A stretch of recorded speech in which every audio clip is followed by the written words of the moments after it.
Let's just fucking get right into it, huh? What are Just we hop doing? right in, huh? Let's just fucking hop right in this. What are we doing here? I love the American flag in the background, dude. Isn't it beautiful? It's beautiful, bro. I got two of them. I meant to hang one, but I haven't gotten around to it. So Fucking, you know what it looks, you know what it reminds me of? Freedom. that's exactly right. You Freedom. know, it's funny. I was thinking the same thing. It's crazy how aligned our thought processes are. I If kind of almost forgot. we're playing the name game right now, you just show me that picture. It's the first thing that comes to your mind. We're flipping the script, baby. That's what we're starting with right now. Freedom. I'm gonna You know go what with you know what freedom. this reminds me of? How USA took all three all three spots in the top three podium finishes at Sheffield for the men's side. That's what this That's not reminds a me of. lie. It's That's not a not a lie, baby. lie. Dude, first off, thank fucking God you got a wild card and were there. Oh, Holy dude. smokes, was that different because you were there? Yeah, super grateful, obviously, for that. And I told Pete that too, man. Like, I'm sure in his position, because he had called me like 2 months before the wild cards were going to come out. And he was like, listen, it's not definite. We just need to know, would you do it if we did offer it? And I was like, absolutely, 1000%. And anything you need from me in the meantime to further convince you, absolutely. Let me know.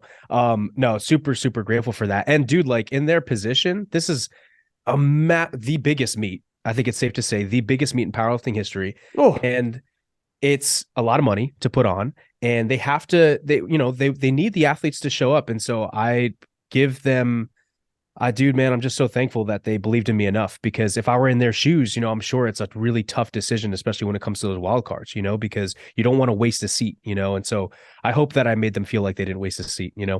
dude, you're okay. I mean, there's so much to unpack here. We got a lot to get into, obviously. But your inclusion, you took this opportunity. There's a couple people that slid in my DMs and they were like, a couple notes there saying some athletes didn't seize the moment where they're on stage with 2,000 people chanting their names. And I mean, we're already past 250,000 people. This is powerlifting. A quarter of them over, 250,000 people already watched that competition. Like that's numbers that like powerlifting doesn't get, my friend. And we're not even a week out already. It hasn't even been a week yet. And people were saying not enough people quite played it up or quite brought that yet, but it's the first year. And some people, it's not really in them. They kind of like hit it, wave, bounce. It is what it is. Dude, you were in your element.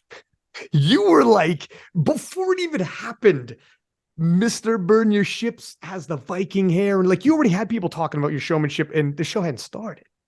Like Yeah. this, were you coming in this? Were you like, this is what I'm going to do? Yeah, man. I mean, so I think it's twofold for me, bro. Like I went into this meet with a completely different mindset. Um, and that was to be completely detached from everything. Like I really mean it when I say it. I don't care about winning. I don't care about the money. Um, all I cared about was pushing my body to the absolute extreme. That is all I wanted to do.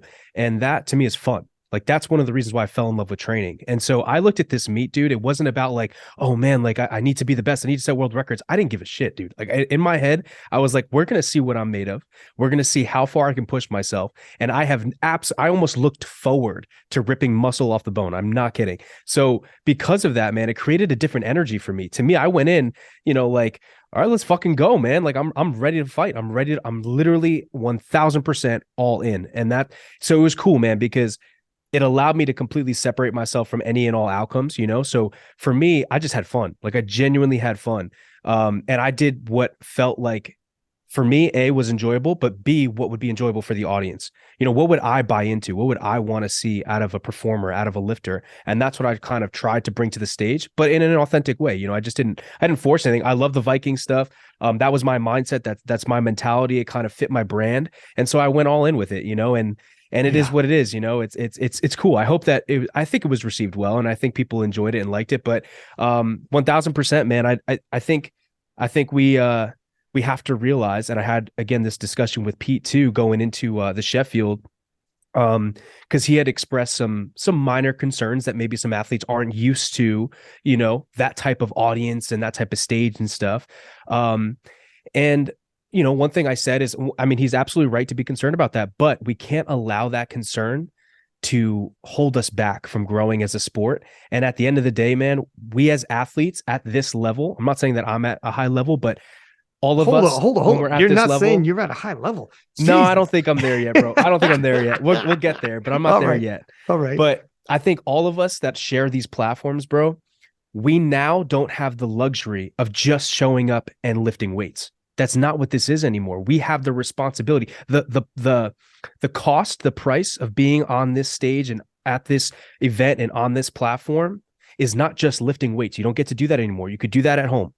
When you show up here, it's also about being a showman. It's also about giving the people what they deserve, right? Don't let them leave feeling like they've been cheated. And to me, that's common sense. Like, this is just part of the job now, and it should be fun. It should be fun. So that's kind of how I view it and how I looked at it. And dude, like, I got lucky, bro. Like, as soon as that first attempt, like as soon as I stepped on stage, it just felt natural. Like, everything just flowed for me. Yeah, you You can know, tell. yeah, and Delaney said the same thing. Like, Delaney's also very similar. He had a lot of fun with it, and we were just like, yeah, man, like, it just felt like we were in our element. So it was awesome. Dude, okay, well, first off, the hair, there was literally people in group chats debating if they liked it, didn't like it. Like, it's exactly what you want. Because some people like, oh, it's, it's over the top. It's like, and this is exactly why you do it. Like, this is what the chatter you want. Some people are gonna be like, no, come on, are you serious? And other people are like, that's what you fucking do. You lean in. This is Mr. Burn Your Ships, and he's broken. And you waited for that moment, not for nationals, worlds, or whatever, but for Sheffield, the biggest ever. And then in terms of hitting this level and being like, for sure, people might be worried about people being taken back, lifters being taken back, but you cannot make any concessions for them. If this isn't for you, you step aside, get shoved aside. This is not for you, then, huh? You don't, by no means can the show pull itself back because someone might be intimidated when they get to that level. That's not how this works. That's not how, like, what sport is going to be like, listen, there's a couple NFL players that are a little daunted coming out to 30,000 people chanting. So if everybody can settle down a little, it's like, nah, you go back to the minors. And like, not that I'm saying that was even in discussion, but I'm just saying in terms of, yeah, like 100%, everybody's just got to learn to level it up. And everyone did. Everyone did. Like Evie Corrigan, when she first went onto the stage, she visibly looked like, holy shit. When she first stepped on, she won. You know what I mean? Like, she leveled up. Everyone did, to their point, level it up when it came time to. But you're 100% right. This is, if you ain't ready, you better get ready or adjust. Well, quick. dude, honestly, like, don't even put that pressure on yourself. Just expect your body to want to feed off the audience. Like, it's going to naturally happen. Imagine you're in a crowd of people, right? And everyone's really quiet. You're in a library. Everyone's really quiet. They're studying. Are you going to be going in partying? It's like, that's not going to be your attitude, right? You're going to want to match the energy. You naturally want to do that because you want to fit in, right?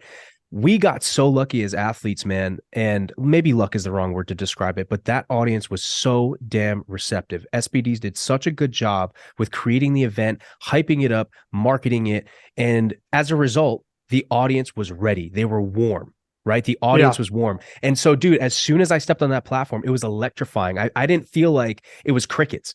Like, these people were ready for it. They knew it. It was coming, and you could just feel it, man. And so that's kind of the beauty of it too, man. Like, we were very blessed as athletes where this is the first time any powerlifter in history has ever had 1,800 people or more right in front of them to watch them lift like this internationally, obviously, with massive competition. And the audience was receptive, dude. They wanted to see us win. And so, dude, I fed off that energy. It's not all me, it didn't all just like come from me. It was, and I think all the athletes would say the same. Like, I think, again, 100%, it can be a little nerve wracking, and it definitely is like, oh my God, like, are we really doing this? But you just kind of like fall in love with the moment, and I definitely do feel like, you want to be authentic, you want to be who you are, but the best way to describe it is I try to be, especially in those atmospheres, the most extreme version of myself. right? Like we all have different aspects of our personality. When it comes to performing and stuff, like maybe you get hyped up for a lift, good, multiply it by 10 minimum, because that's the show. It's the extreme. That's the show. And that's what people fall in love with. That's the story. That's the brand. You know what I mean? Because we all, that's the thing, bro. We all have little of these, like little bits of these pieces in us. It's all a part of our personalities. We're all human. That's why we can relate to certain people and identify with people.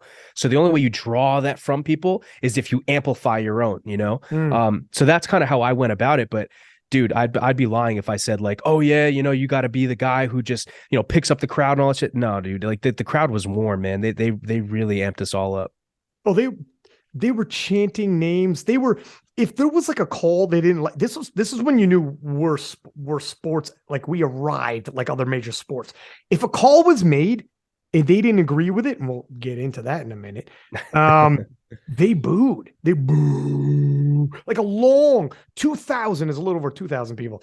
2,000 people boo in this fucking little arena. And it was like you heard it from left to right, all over boo. And they started booing calls.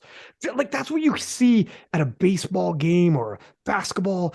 Powerlifting, you don't get that. Or like if they would start chanting a name, if someone's coming out for a big, like a big poll or a big whatever, they would start chanting that person's name, standing up. It was great. There was smoke. It was nuts, man. It Yeah. was like it was like a real, like full on professional sport. Oh, absolutely. Absolutely. Dude, I really can't complain. There is not, I told Pete, man, there's nothing as an athlete, at least, that I could say that I thought, like literally nothing, when there was no moment when I felt like, oh man, that could have been better. Oh, we could have done this. Oh, this is just so annoying. Why did they do it this way? Dude, from top to bottom, just unreal experience. And like everything from, because people probably don't know this, the warm-up room was set up perfectly. They had assigned lifters to platforms, more than enough equipment. The spotters and handlers and stuff like in the warm-up room never have had that before. Those guys were so nice. They were awesome. There was water available. There were snacks available. Like just everything from top to bottom. There was no moment in time during that meet where I felt like, oh man, dude, this is not cool. This is not okay. I genuinely just had such a blast. By far my favorite time competing ever. And it sucks because now I know it's going to be so hard for me to, you know, to feel that again. You know, it's going to be hard for them to top that, Well, but I have faith in them. the plans they got already, man. I've already, there's already like talk. I've already had some conversations that are like, they are going to. There's already things in motion, and it hasn't even been a week, so it will be bigger. I mean, obviously, I can't say too much, but like, dog, this was just the tip of the iceberg. They're doubling teams. Like some of there's multiple teams on a project like this. They're doubling some of them, man. Like it's going to be huge. And in terms of like, one thing I was gonna say, one thing I wish they kept in was when the lifters came on to the platform and they showed their name and their face. And for you, it showed you crossing your arms. But originally, I'm told you did the Yes, throat slit I did. and the tug out. And they're like, oh, that might be a little too much. Yeah, I I was told. wish they would have kept that in. I would have kept it in, but I love that after one of your lifts, you got it live on the stream. Anyways, I know. you were walking, and then you're like, guess what? This is a bug. You looked over and did the throat slit motion into the camera. I'm like, oh, he snuck it in anyways, like a G. But Yeah. To yeah, be fair, in my defense, I didn't find out that they had intentionally taken that or not used that until like after the meet. So like if they had told me like, Gav, this is a no-fly zone, we get it, it's cool, but we don't want it, I wouldn't have done it. Probably, maybe still doggy, would have come done on, it. man, it's a But fly zone. yeah, well, that's how I felt. But it was Hostile cool. It was territory. cool. Hostile territory. You just got to buzz every now and then. You got to buzz through every now and then. Let everybody know Yeah, you're not playing around here. that's exactly right. Okay. That's But exactly right. yeah, dude. How did you feel when you got there, leading into that day? How were you feeling? Did it dawn on you? Be- this is gonna be, I felt like it didn't to me until like the day of. And then I was No, dude, I didn't really like, this sounds really bad.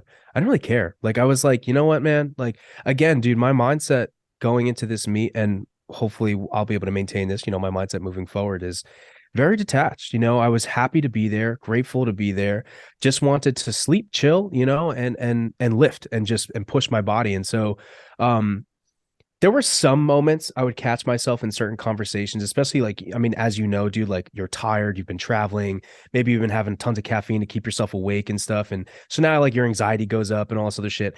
And there were some moments when people would be like talking about it and like, oh man, there's gonna be so many people, blah, blah, blah. But then it would just, it literally lasts for a split second. And I would just come back down and be like, yeah, I mean, we'll see what happens. It's cool because I kind of, and I don't want to sound super corny and stuff and like, harp on this, but like I've grown stronger in my faith as a Christian. And so for me, dude, I kind of just like trusted God's timing for me. It's kind of like, look, if I have success here, then great. And if not, then that's okay too, man. Like I'm still going to give this my all no matter what happens. And I will do everything I can to make this a successful event, not just for myself as an athlete, but also for the audience, the spectators, for SBD, for everyone involved. And so I kind of went into it very just like pretty relaxed, pretty dialed back because I was just very detached. But it was cool, man. Like the one time that I did feel some nerves was like walking up for that first squat attempt because you could hear the crowd. You can hear the crowd, but you can't see him. And you know how important it is, especially for a lifter like me who really needs his squats, how important that opening attempt is. And so, you're just thinking like, and then, I was in the sauna for like 4 or 5 hours, like literally just before, so I could make weight and stuff. So like, with everything going on, it was just in that moment, I felt some nerves. And then, dude, I'm telling you, as soon as I stepped through the curtain, it just flowed. Like I just let go, like everything just flowed. And yeah, the show went on. So. Okay, so I'm gonna play a clip of your third squat. We're gonna watch it together. Oh, But great. the Okay. the intense part of that clip, and I had forgotten about this. They fucking kept you waiting before you came out to that world record. Yep. For an ungodly amount of time. I can't believe I just remembered watching this clip and I'm watching me like, oh my God, they're keeping him back there for what was the reason why? Because I could only see the monitor. Were they still low? I guess you couldn't see. No idea. No idea. I felt like, come on, like, let's go, let's go, let's go. But I didn't notice, I didn't count the seconds really. So for me, I didn't notice it until I watched it back and I was hearing you guys talk about it. And I was like, yeah, now that I think about it, they really did keep me for a while. I mean, it's fine. It is what it is, but I definitely did notice it. I was like, what the hell is taking so long? What the, like, Yeah, I didn't know if they were trying to like build it up or what. But yeah, so. you could tell you had ramped up and then chilled there for a while. And I was hoping like, I hope he doesn't settle. And then as soon as you got the bars loaded, you stepped onto the platform and then like, whoop, no, you were back up. It's like, no, Gavin is just going to, as soon as the crowd saw you, I could see you in the monitor. As soon as the crowd received you, I knew like, no, Gavin's right back at 100%. Didn't matter. They could keep him back there for a half hour. As soon as Gavin sees 2,000 people, because they were drinking, you were drinking it in like a thirsty man, and the crowd could tell that if they gave you energy, you were going to pop back. This is a secret when it comes to performing in front of a crowd. Acknowledge them and be like, yeah, and they'll give you more. Be like, okay. But if you don't really acknowledge them a lot, they're not going to give you a whole lot. No, 100%. And like, that's what I was saying before, man. I feed off of that energy, but the key is like, it's communication. That's all it is. I'm communicating to you and I'm setting the tone, right? And my energy will set that tone. So if I am timid or even if I'm faking it, they'll know, right? So it has to come from like pure passion, which can be hard to do because it's exhausting. But we're lucky that we're in a sport where you have to lift heavy ass weights. And so therefore you have to be pretty amped up, right? Most people at least. So and everybody has their style, everybody has their brand. But for me, dude, like I just love, dude, I could have stood in front on that stage, just looking out to the audience the whole fucking meet. I wish dude, bro, I would have cooked my time up. I absolutely would have done because it felt so good to me. It felt like I could just communicate with everyone. And that was, it was cool, man. It was surreal. Honestly, it felt amazing. But yeah, no, dude, I definitely, I was able to turn it on when I needed to throughout that whole meet. So, which I'm very blessed, that I was able to do that. Let's watch this bad boy. Have you seen it since? A million times, brother. Okay, let's watch it together. A million times. Let me pull up my.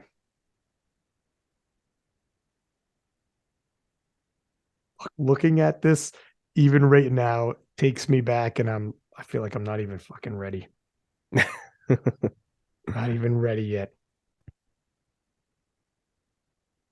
Who's that handsome devil? Look at those, oh my those goodness. fucking braids, man.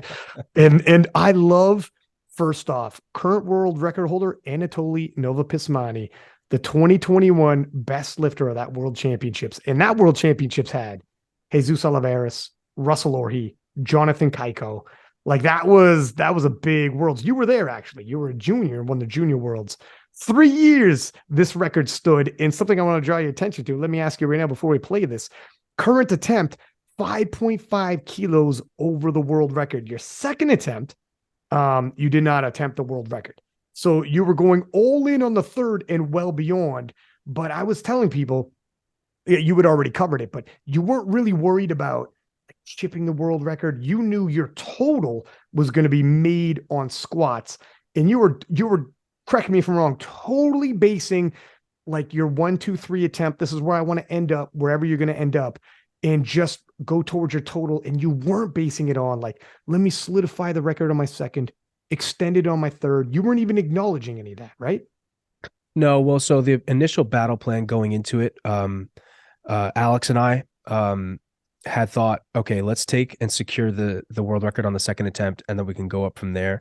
And then I decided to switch to the other kind of strategy, which is what my coach John kind of had posed, which was take around 710, 715 for a second, and then take, above the world record for the third. And the whole purpose of that was, one, to kind of pace us, especially for pulls, but also because if we took the world record on the second, it doesn't give us a ton of breathing room for a third. And no matter what, even if I took 750 as a third, the weights are so close between 731 or 733 and 750 that I'd basically be taking the same weight twice. Yeah. And so we kind of felt like you're going to gas yourself for no reason. You just had a sauna, like all this other stuff. And so, yeah. And also too, the mindset was, which, again, dude, these are tough decisions. These are tough calls to make. But the idea for me and John was, we're not going to act like we're going to miss our third. Like, let's go into this knowing we're going to make our third. So if you go in confident that you're going to make your third, then it makes sense to take, let's say 710, 715 for a second, right? And to pace that. But again, dude, like Alex and I were talking about it quite a bit because, again, my battle plan originally going in was to take the world record for the second and then just go up from there. But yeah, so we just kind of, again, every lifter knows that this is what happens, but based on the day, what do you think is going to be the best move moving forward? And sometimes you make mistakes, and, whether or not that was a mistake, it is what it is. But yeah, that was kind of like the strategy going into it. It's true that, yes, you're guaranteeing the record if you go for well, you're not guaranteeing it, but you're giving yourself 2 kicks at it if you go on your second, but you're 100% right. The amount of gas you're going to leave in the squat event by going twice that close in the top end, it might be too much. And then we all know by the time Dead's rolled around, you had gas in the tank. We'll get to that in a second. But let's watch this. I don't know what the delay is. Can you hear it? Yeah. My goodness. Oh, he's ready to come out. This is never great for the lifter. But we're good. Oh, but your husband sells it. There he is. He's back up in it. Don't worry about that. As soon as you stepped onto the platform, we have IPF the energy's Joe back Whiteley up. On the mic today. Does a great job in getting the crowd going and the lifters as well. Yeah, when there's a pause like that, it's when the speaker can bring the energy back up for the lifter, and Gavin looks no worse for wear for having paused in the wings. It was a bold move to load this weight, but Gavin's a bold young man. How's wow, this that was a squat, tip. man? When you look at it now, you can't tell from this angle. 2-1, it's good. And Gavin breaks a 93 look kilo at that world record celebration, squat. man. 336.5, and he is fired up today. And there's when you rolled your finger Look and at stared that off into the crowd. celebration. Yelling at the crowd. Absolutely brilliant. He has been talking a great fight, and he has delivered on it today. Whoa, what a Hold on. All right. So take a look at that. Let me close this off here. Revisiting that, the hype you felt after you hit that, explain to me how high it is to break a world record, not from anybody, but from Anatoly Novopismani, a world record you had chased at the World Championships and missed. to hit it in front of 2,000 people like that and well beyond the world record. How high did that feel? I mean, I had never felt something like that before. You know, the thing is, man, like going into almost every lift of this meet, I've evolved as a lifter where I kind of have mastered kind of like the art of the void or like the art of dying in a way. And what I mean by that is you take yourself, at least for me, into such a deep, dark place to be able to perform like that, where to the point where, and I did this for that squat world record and I did this for the deadlift, where I recall everything that could ever have caused me pain. Anytime I've ever hurt someone I've loved or cared about, anytime someone I've loved has ever hurt me, every ounce of pain I could possibly draw up, I inflict on myself and I let it consume me to the point where I genuinely want to kill myself. And I look forward to the pain of the lift. Like when I tell you, I wanted that squat to break me. I wanted to see what the fuck that squat could do to me. Like it's riling me up right now. Like I genuinely could picture it. Dude, I'm rock hard right now. I don't know. Is that weird? I'm so bricked up right now. Results may vary. Keep going. I'm climaxing with you. But, Jesus fuck. Let's play that video again, and I want you to narrate it this time. Oh fuck. Okay, but yeah, man. No, dude. And it's crazy because you go from that. You're still in that state of mind of like just pure raw passion, everything you have, and you're successful, right? And so, and especially for me, I had missed it in South Africa. Not only did I miss it, but I also placed fourth, in the world championship. And so going into this meet again, dude, I did not care about placings, didn't care. I didn't even care really about taking the world record. Honestly, I genuinely just wanted to see how heavy I could go. How much do I have in the tank? And that's why I skipped right over the world record. We were like, you know what? We don't think 750 is there right now. Let's take 740 with the chip, and that's what we took. And so, it just, cause think about it, dude, Amar missed. So it kind of just like made sense. Like, yeah, we could have just, but that's not what I want to play. I'm not here to pull punches. And so, dude, it was fucking unreal, crazy, crazy high. I was so amped up. I was so amped up. Like I just 1000%, I was all in. Like my blood was boiling, bro. I was going crazy. You could see it afterwards. Like no one can ever take that moment away from you. Like that happened anyways. Now, moments later, it gets overturned. Mm-hmm. How much of this do you want to talk about? Oh, you know me, man. I'm an open book. I'm an open book. Whatever you want to talk about. Okay. So it gets overturned. TSG's Ben Escrow, who, for anyone who doesn't know, is Taylor Atwood's coach, goes to the jury. But he said when he's on the way to the jury, it was already being overturned. Mm-hmm. And what happened? All right. Well, so I was obviously very amped up. I went to the back and I was, I got to be careful what I say because I've tried to grow as a man and not be immature or rude or disrespectful. I went to the back and I could tell. So people were like, wait, no, they're challenging it. Ben's challenging it. Oh my gosh, it got overturned, blah, blah. And people in the back, I'm not going to name names, are like, oh my gosh, I'd be so mad if I were you. I can't believe that. And I know I'm like, shut the fuck up because you're happy that this happened. Number one, that's in my head immediately. I'm like, I appreciate it, quote unquote. But we're in a competition right now. Don't tell me that you would be mad this helped you. You know what I mean? Yeah, this helped you. Yeah. So that was already in my system. But at first, man, I was kind of calm. Like I was like, well, it is what it is. Life goes on. We still got the rest of the meet. I've been here before, so it's like, we'll keep going. And then, dude, I don't know what it was. Something just clicked or switched on me. And as I walked to the elevator to go back down to the warm-up room, I have never been that angry in my life. I would say if I'm going to give an accurate statement within the last 3 years, I have not been that angry, at least not a time that I can recall. I was absolutely fucking fuming. And that's not okay. Like, I need to be able to control, my anger, my emotions, at least to a degree where it doesn't fuck with the meat or anything like that. But man, there was so much passion involved, and I've been giving everything. I felt like, how much more can I fucking give to you? Like, how much more could I possibly give to you? And it's still not being enough.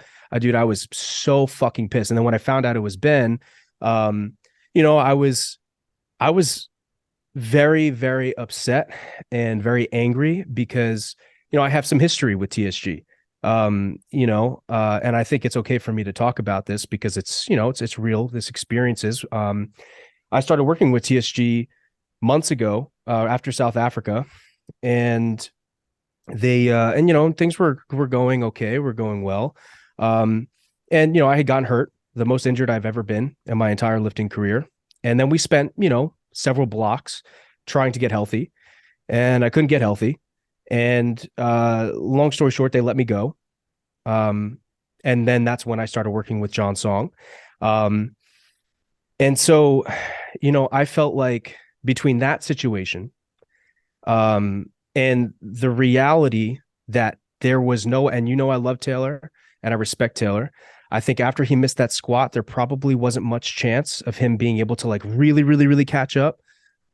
So I felt like there was literally no reason for you to challenge that squat. You fucking took food off my goddamn table. That's what you did.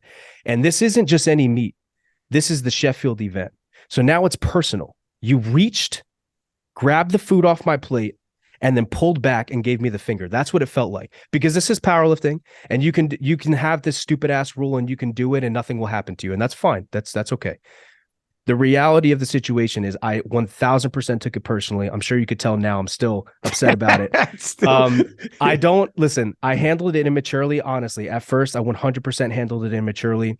I had approached Taylor in the warm-up room, like, to be completely transparent, and nothing like bad happened, and we're good. But I was just immature about it, man. I was trying to blow off. I was just trying to like deal with those emotions.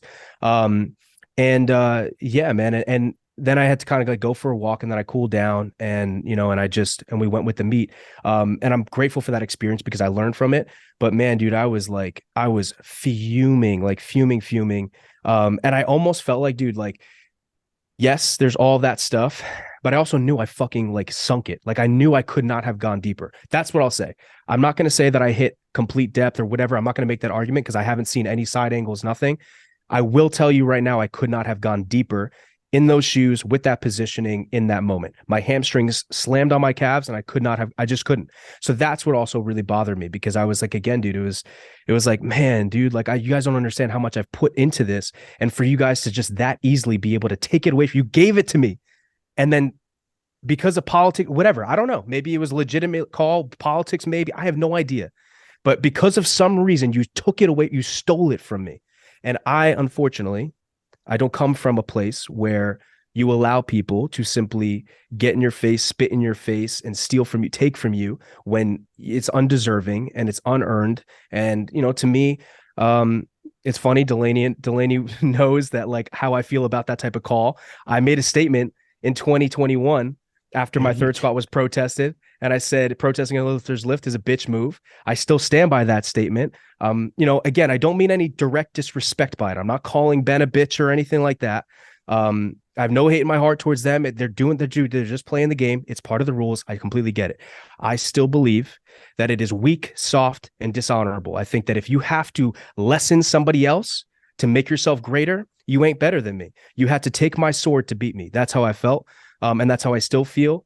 And so, that obviously how I felt about that one call, that rule paired with everything else, and you go from this crazy high, this crazy emotion, to it being stripped from you. Yeah, I was definitely, I was pissed off, man. I was definitely, I was fuming, but you know what? It added fuel to the fire, and it is what it is, but I just, again, I do want to stress that I don't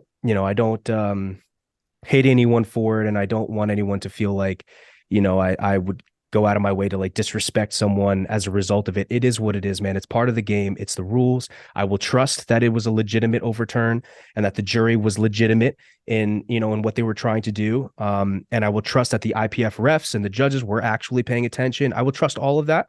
And, I will just do my job to make it even more undeniable and get 3 white lights. Because at the end of the day, if that lift got 3 white lights, would not have been possible to be overturned. And so the responsibility does kind of fall on my shoulders. I can be as mad as I want about it, but at the end of the day, it's my fault. So, that's kind of like the whole story, the whole gist.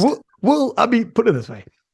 If people, I know it's easy to be on the couch watching this and then hear about like, your reaction to it and to be like, oh, that's unsportsmanlike. But how many people in their life will ever be in the situation you described when you're walking up the stairs for your first squat and there's 2,000 people chanting? The music is so loud, you feel it through your chest. You just broke a world record in the sport you love, and have the emotion, actually bring themselves to that emotional state to break a record that you said about everybody that you've ever hurt, everybody that's ever hurt you, to come to that emotional state. Most people, like, this is already more intense. And to break a record and celebrate that in the biggest powerlifting event in history with 2,000 people cheering you on, and your family's there, the whole nine, and having that special fucking moment with all your friends and family watching, be like, this is it. This is my redemption. And then to find out, hey, that guy just went over there to take it from you. You might react in a way that you might a day later be like, here's the thing, man. You would not be fucking human. Let me tell you something. If somebody doesn't react to that, I had to really self-reflect, because I genuinely want to. I'm a very self-aware person. I try to be, at least. I shouldn't say that. I try my best to be self-aware and notice my flaws, and I have a fuck ton of them. And I do my best to like really just try and make sure that I'm growing, at least. I'm moving in a positive direction. And so after this meet, I was really thinking back, and I was like, man, dude, like, how could I have handled that differently? What happened? Like what? And I started to think, and, I had a conversation with my mom as well. And the amount of passion that was infused into that meet, let alone that lift, was insane, was immense.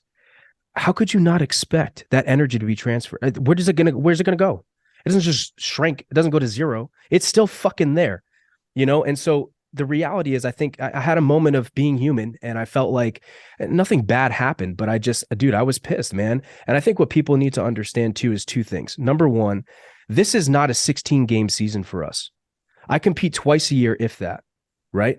That means I get a total of 9 + 9, 18 attempts. That's it for a year's worth of training. And that's me being generous, because I've been training for over a decade. So for that long, that much effort, blood, sweat, tears, everything I fucking put into this, for one shot at creating history. That's what I get. If we're being generous, 18. But really, it's one fucking shot at creating history, creating a legacy, inspiring people to do even more than I can do. And yet, to have that taken away, you get it. I'm gonna fucking and then react. taken away. Yeah, you're right, to get it and then have it taken away. And I think the second thing that people need to understand is, because I'm seeing a lot of this on social media lately, is a lot of people like, oh, there needs to be more shit talking, and this is sports and this is the game, until it fucking happens. And then everybody gets all soft and sad. It's unbelievable. And I'm very grateful. Taylor is my boy, and Taylor's a dog, and Taylor is dude, he's where he's at for a fucking reason. He's one of the best in the world. People are forgetting it because of this one performance, brother. Yeah, he's a dog, man. He's been the best. Yeah. He's been the best. He's been through the trenches. He didn't just get there easily. He had to fight. And so I'm very grateful. He understood where I was coming from in those moments. And of course, I apologized to him for coming up. He had nothing to do with that call. It was just his coaches and stuff.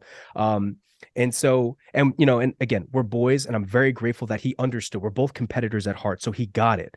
But man, dude, it's insane. You hear some of these people that talk all this shit, whatever, and when push comes to shove, they retreat. It's incredible. Or they get upset about it. It's like, dog, we're fucking competing. Forget about the money. This is legacy, bro. This is the best in the world. And you're going to tell me, like, what? So that's how I felt. That's how I feel when I hear people, speak on the competitive nature of sports, and especially the competitive nature of powerlifting that I think a lot of lifters have the luxury of not dealing with, because everybody's all buddy. Everybody's very good friends, and that's okay. That's okay. But when it's game time, when it is game time and we are putting everything on the line, do you know how hard Jonathan Kaiko has to work to be there time and time again? You said it yourself, man. He battles every fucking meet. He's got to bleed, man. He's got to bleed. You think it's just going to be easy to take it from him? You think I'm going to let somebody just take from me? Do you think I'm going to let you do that? You're going to have to break yourself to beat me. That's how I look at it. And I'm sure he looks at it the same way. All of us do. That's why we're here. That's why we're at this event. That's the difference. And so, of course, man, of course, we're going to have those. It's going to be competitive. And like, that's not an excuse for us to act immature or be inappropriate or be disrespectful and stuff like that. I'm not speaking on, I'm not excusing that kind of behavior. All I'm saying is that we should recognize that this is a sport and people will be competitive. And when we do give everything we have, you better bet your fucking bottom dollar we're going to actually give everything we fucking have. It's just what it is. It's not some term that we throw around because of marketing. It's because it's who we are. It's what we do. It's how we live. So yeah, that's my rant. well, first off, I mean, you're a passionate dude. And second of, I'll say like, so I talked to Taylor. What I found out first off, that you and Taylor were chest to chest for a second there. I was like, Gavin and Taylor, because you are boys. Yeah. Like you guys are boys. And I was like, get the fuck out. Like you guys hang out outside of I was like, holy shit. And then when I talked to you, you're like, dude, I went for a walk, came back and apologized. Like, I'm glad you apologized to him because it's your boy. And then second off, then I talked to Taylor and I'm like, you and Gavin are good, right? And Taylor said, he was like, dude, like, I get it. Like immediate you don't think Taylor's a fucking dog? Taylor's like, we're good, man. Like, he's like, Taylor's the dude. I said this on the Jesus Oliveira's podcast. Taylor's the same dude at 5'6", hits the fucking CFL, Canadian Football League, like pro football. He's a fucking like battling giants with 30,000 people cheering for him to get run over by a 300-pound man. He's a dog. So a dude who for 10 seconds was super high and then super hot and got chest to chest with him for a second. And then afterwards came back and like, dude, I am sorry. You're my boy. And fucking, if I could take it back, I would. Taylor's been in way more intense situations with absolutely. Probably teammates on the football field. You 100%. You fuck up your football teammates in your face, like get your fucking head in the game. Cause you know what I mean? Like it's just different. He's a dog and he was like out partying. We were all doing the damn thing that night. It was all, we've all hung out since then, obviously, just so everyone wants to know like how bad was it. Water under the bridge pretty quickly. But just, in a lot of respects, it's better it was a guy like Taylor who's like, he's tough. You're not going to hurt his feelings. And he'll be like, whatever, dude. And he, look, man, he handled it really extremely, extremely well, obviously better than I did. And we're talking about a matter of like 5 to 10 seconds. So like literally as soon as I made, I mean, I guess I could say it. It doesn't really matter. I went up to Taylor and I was like, your coaches are fucking pussies and, whatever. That's basically what I said. That's what I said. And as soon as I said it, I was like, first of all, number one, Taylor has nothing to do with this. Like nothing. Second of all, it's completely immature and uncalled for. And, I'm just talking shit. I'm pissed off and I should be better. As an athlete, I should be better. As a leader, I should be better.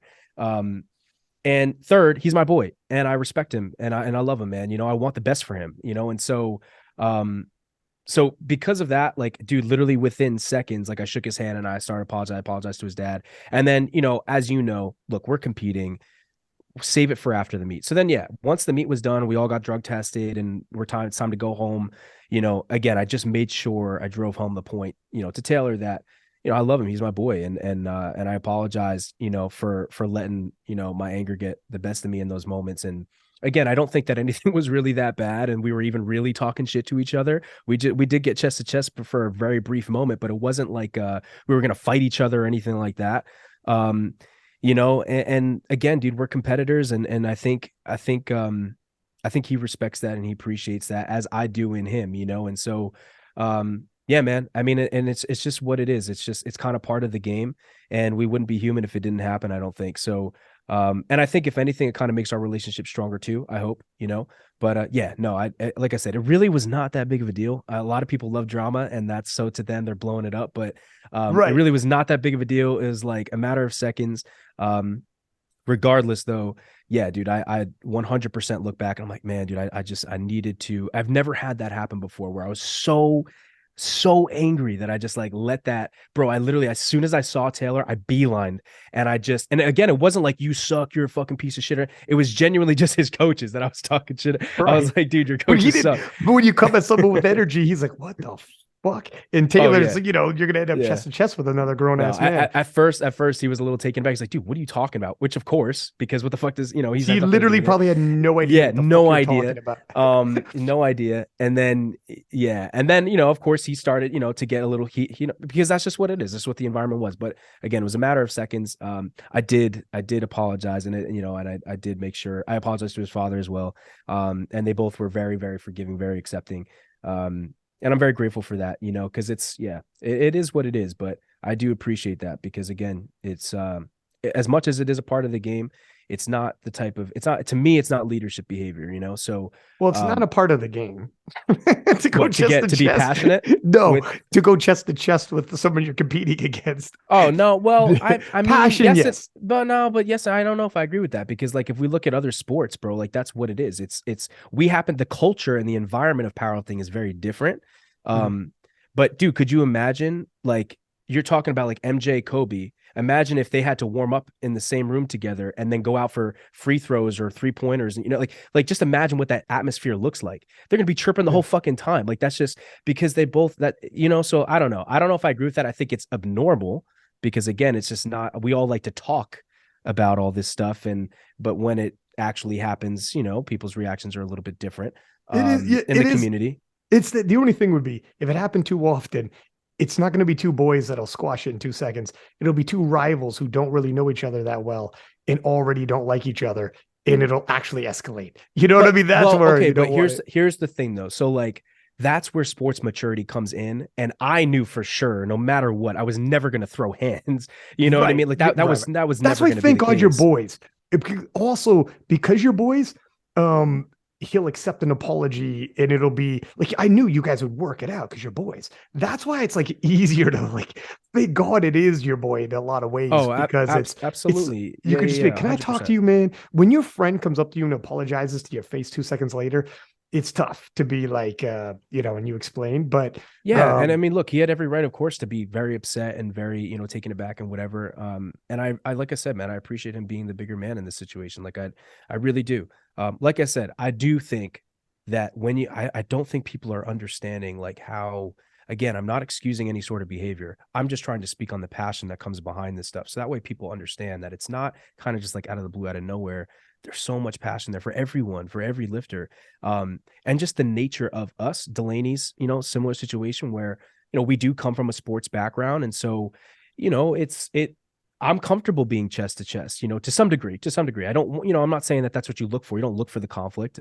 But it's not something that's like, again, like you said, Taylor's in the CFL. The dude's a dog. You know what I mean? Like, it's not like, it's not gonna throw him off his game, in that way. And so, again, it's not something that you expect, but it's just, like I said, it's kind of almost like part of competition. And in some ways, it can make it more fun and more alive and more engaging. Talked about it for like, we've talked about a good chunk. Here's the thing. Taylor's a dog. You're a dog. Both you guys literally were hanging out that night and it was all love, like fucking within 2 minutes later.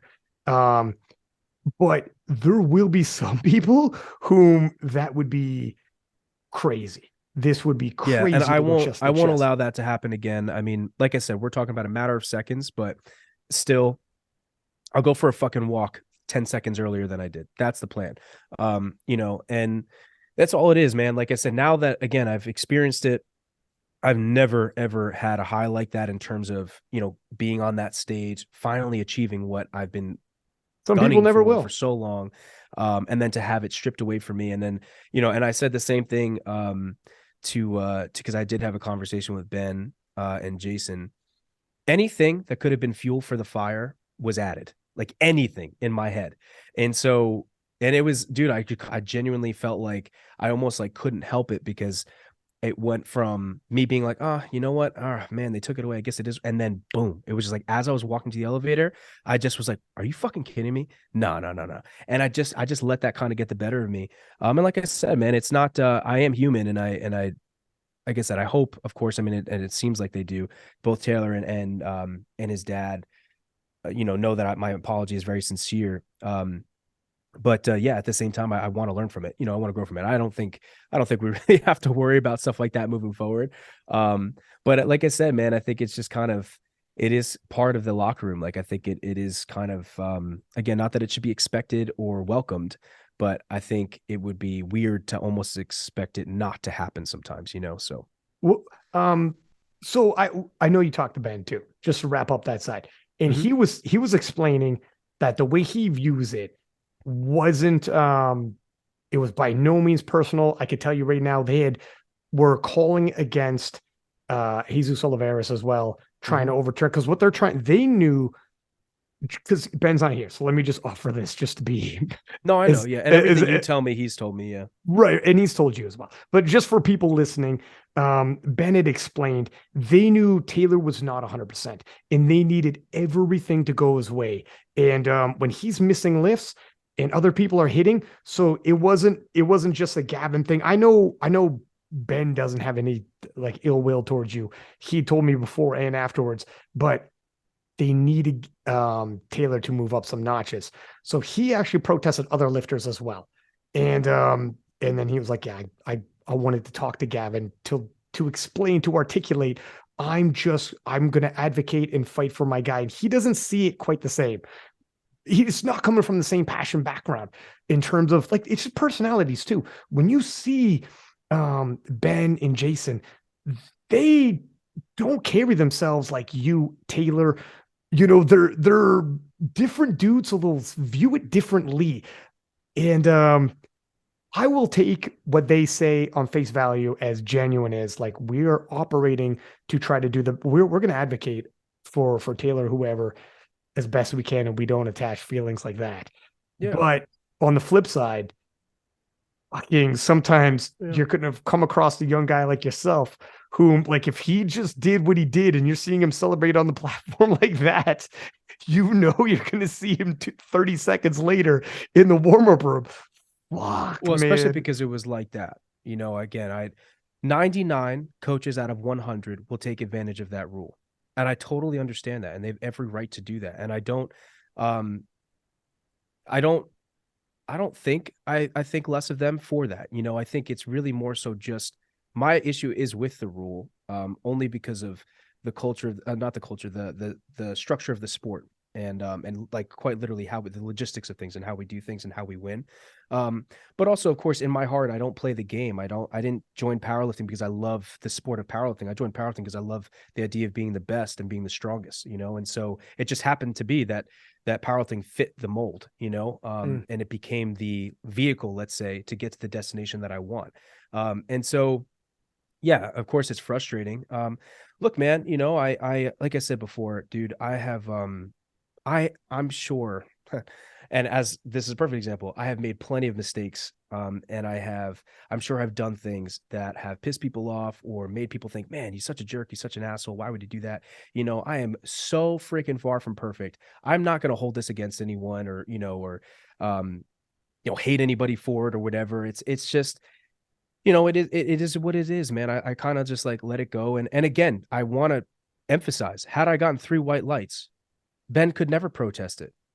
It's off the table. It's not even a question. And so it's my job to do that, man. As an athlete, it's my job to do that, especially at this level. Every single one of us should be getting 3 white lights on every single lift. We're supposed to be the best. We're supposed to be so technically proficient, so strong that we're infallible. That really is what that is, right? Never miss a 3-pointer. To kind of create that analogy. That's it. That's what it is. And so it's my fault for not being at that level, for not rising to that standard. Obviously I'm frustrated because I thought that I had fixed that problem. But it's okay. It is what it is, man. It just means there's more work that I have to do. And yeah, I mean, of course I was definitely very upset, and I did take it personally. I still take it personally. In fact, my prep for the World Championships in Malta, it feels the most personal, going into this meet, and I am, coming for everything, but regardless, I definitely I understand it. It's part of the rules. Do I think it's soft and do I think it's weak? Absolutely. No, you I think it's completely dishonorable, but you know, it's for a okay. minute, for a minute, for a fucking minute, when you were talking about like, look at it's on me. I need 3 white lights, and this is why we're Yes. here. And like, it's all blah blah blah, and it is what it is. And this is sports, and you're like, but you know, I will burn down their houses, and I will, and I just want to say, I take it personally, and it's all in sight if I see them. Listen, there are consequences to our decisions, Ryan. Okay. Wow. There are consequences to our decisions. And it is my responsibility to make sure that as an athlete, I rise to the standard. Like I said, I 100%, I want the best. I want Taylor to be his best. I want Keiko to be his best. Jesus to be his best. I don't particularly believe in the idea of having to cheapen or lessen your competitor in the sport of powerlifting in order to beat them, because it means you were not stronger than them. It simply means you got kind of, it almost feels like you kind of got lucky, and you know, they took something from somebody else. And because you couldn't handle them head on, you had to take something from them in order to win. And that's what it feels like for me. Of course, again, you know, people could say I'm biased, but that's like a law and I hope every handler, whoever works with me moving forward, understands that is a law of mine. I will not, because dude, I know how hard these lifters work. I'm not going to sit here and say I'm the hardest worker in the room, because there are guys that are working probably 10 times hard. I'm doing everything I can on my end. And of course, I'm always pushing myself, but we all work hard, man. We all work so damn hard to be here. We put so much into this. And for the longest time, we don't get paid to do it. You know, it's truly, truly because we just believe in ourselves and we believe in becoming the best, and we do it out of passion, out of love for this. And so I recognize that. And so, you know, if Keiko hits a world record bench, right, and he gets 1 red light because, let's say, elbow depth or something like that, fuck, man, I'll just be stronger, man. He deserves that. If he got the good lift, let him have the good. I know everything it took to get to that point and to achieve that. You know, there's enough variables as it is, you know, that stop you from being your best on game day. If you finally get the white lights that you need to secure the lift that you've been gunning for and you've been working your ass off for, man, dude, like, more power to you. Grateful for you. I'm happy for you. I'm clapping for you. Now it's my turn. Let's see if I can do better. That's how I feel. So, you know, again, it's not so much like it's personal, you know, towards like Ben or, you know, Taylor or anything like that. It's more so it feels personal towards like just competition in general. You know, now I feel like in a competitive sense. I've been targeted. Yes. And so now I'm going to absolutely bite back. And that's just what it is, you know, and we do that by rising to the standard and being absolutely undeniable. That's how you do it. Yes. Okay. There it is. There's the wrap up of the end. That makes it a whoop. Let's leave it at that. Yeah. Because for people listening, just so they understand, you and Ben also talked it out. You and Jason talked it out. And you guys, even if you would be like, I wouldn't do this, you would do that, but it's all within the rules. And like, exactly like you said, we're competitive against each other in that environment for Sheffield. And you use it as fire. You never have to agree on that. You know what I mean? It's just in sports, I'd conduct myself differently. And that fuels me going into Malta. Well, let's not get to Malta yet, but moving into Malta, yeah, that'll be the fuel for the fire. But let's finish off on Sheffield, because the bench rolls around, the deadlifts roll around. Keiko does his damn thing on bench press, grabs chips, collecting money. Keiko had missed his 3rd squat. It was just a 2.5 kilo jump though, so he lost 2.5 kilos on it. You guys both do a phenomenal job on the bench press. Going into deadlifts, 340 moved like, I mean, when you loaded up 340, I knew it was a PR, and I knew it took you, 2 attempts to get 335. And previously, deadlifts is where you start losing ground, but now you're in Keiko range for your deadlift. No longer is that the case anymore. He's Mr. Bench Press, but now the way 340 moved, you look like you had 345 in you on that day, let alone by the time we get to Malta. You're going to start, if you start getting towards, if you had 345 on that day and you had to play it the way you played it because you lost that squat. If you had gotten that squat, you handle it differently. You lost a squat. Now you start gambling. Fuck me, right? So I understand. Let's say you got 345 on that day. If we're talking 350 by Malta, now you're in Gustav Hedlund range. Like, your deadlift is, what the hell happened to your deadlift? How is this moving like this? Yeah. Well, in terms of the calls, yeah, I completely trusted Alex to make the right call. I knew that we were on the same wavelength in terms of what we wanted from this meet. And you know this too. We're going all in. I had no idea how 750 would move, but in the back of my mind, I knew I would have to pull at least 750 if we wanted to go out on our shield here. And so I just trusted Alex. Him and I, like I said, we didn't even say a word. He put in, whatever number he put in, and I knew that it was going to be probably around 750. I was super confident going into that lift. I just felt relaxed. I felt good. Of course, I kind of put myself back into that place and just drew on all the things that I draw on to, again, I get almost like borderline suicidal. And that's the fuel that I use to get into, I basically come to hate myself more than anything. Like I genuinely I allow myself to hate myself, and that's the fuel that I use. And that's, you almost like look forward to the pain. You almost like look forward to it. And that's what I use. And so, yeah, so the lift was successful, obviously. And I definitely do agree. I think we probably had maybe another 5 kilo. But yeah, so John, 2020 hindsight, but yeah, of course, Yeah. 2020. Yeah, no, absolutely.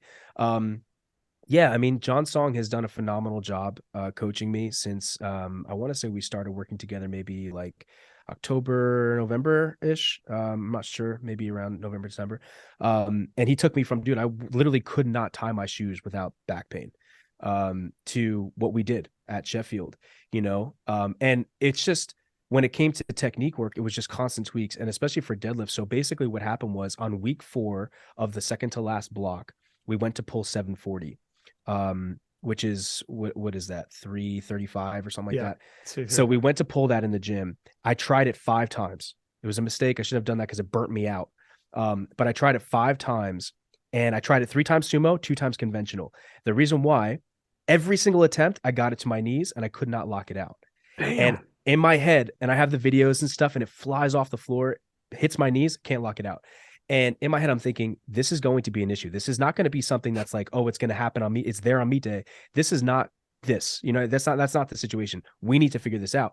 And so we kept playing around with deadlift, technique. And then fast forward till about 2 weeks out, he gave me this one cue that just clicked. Like it made everything work. We went through it. So 2 weeks out, we basically changed my entire deadlift technique.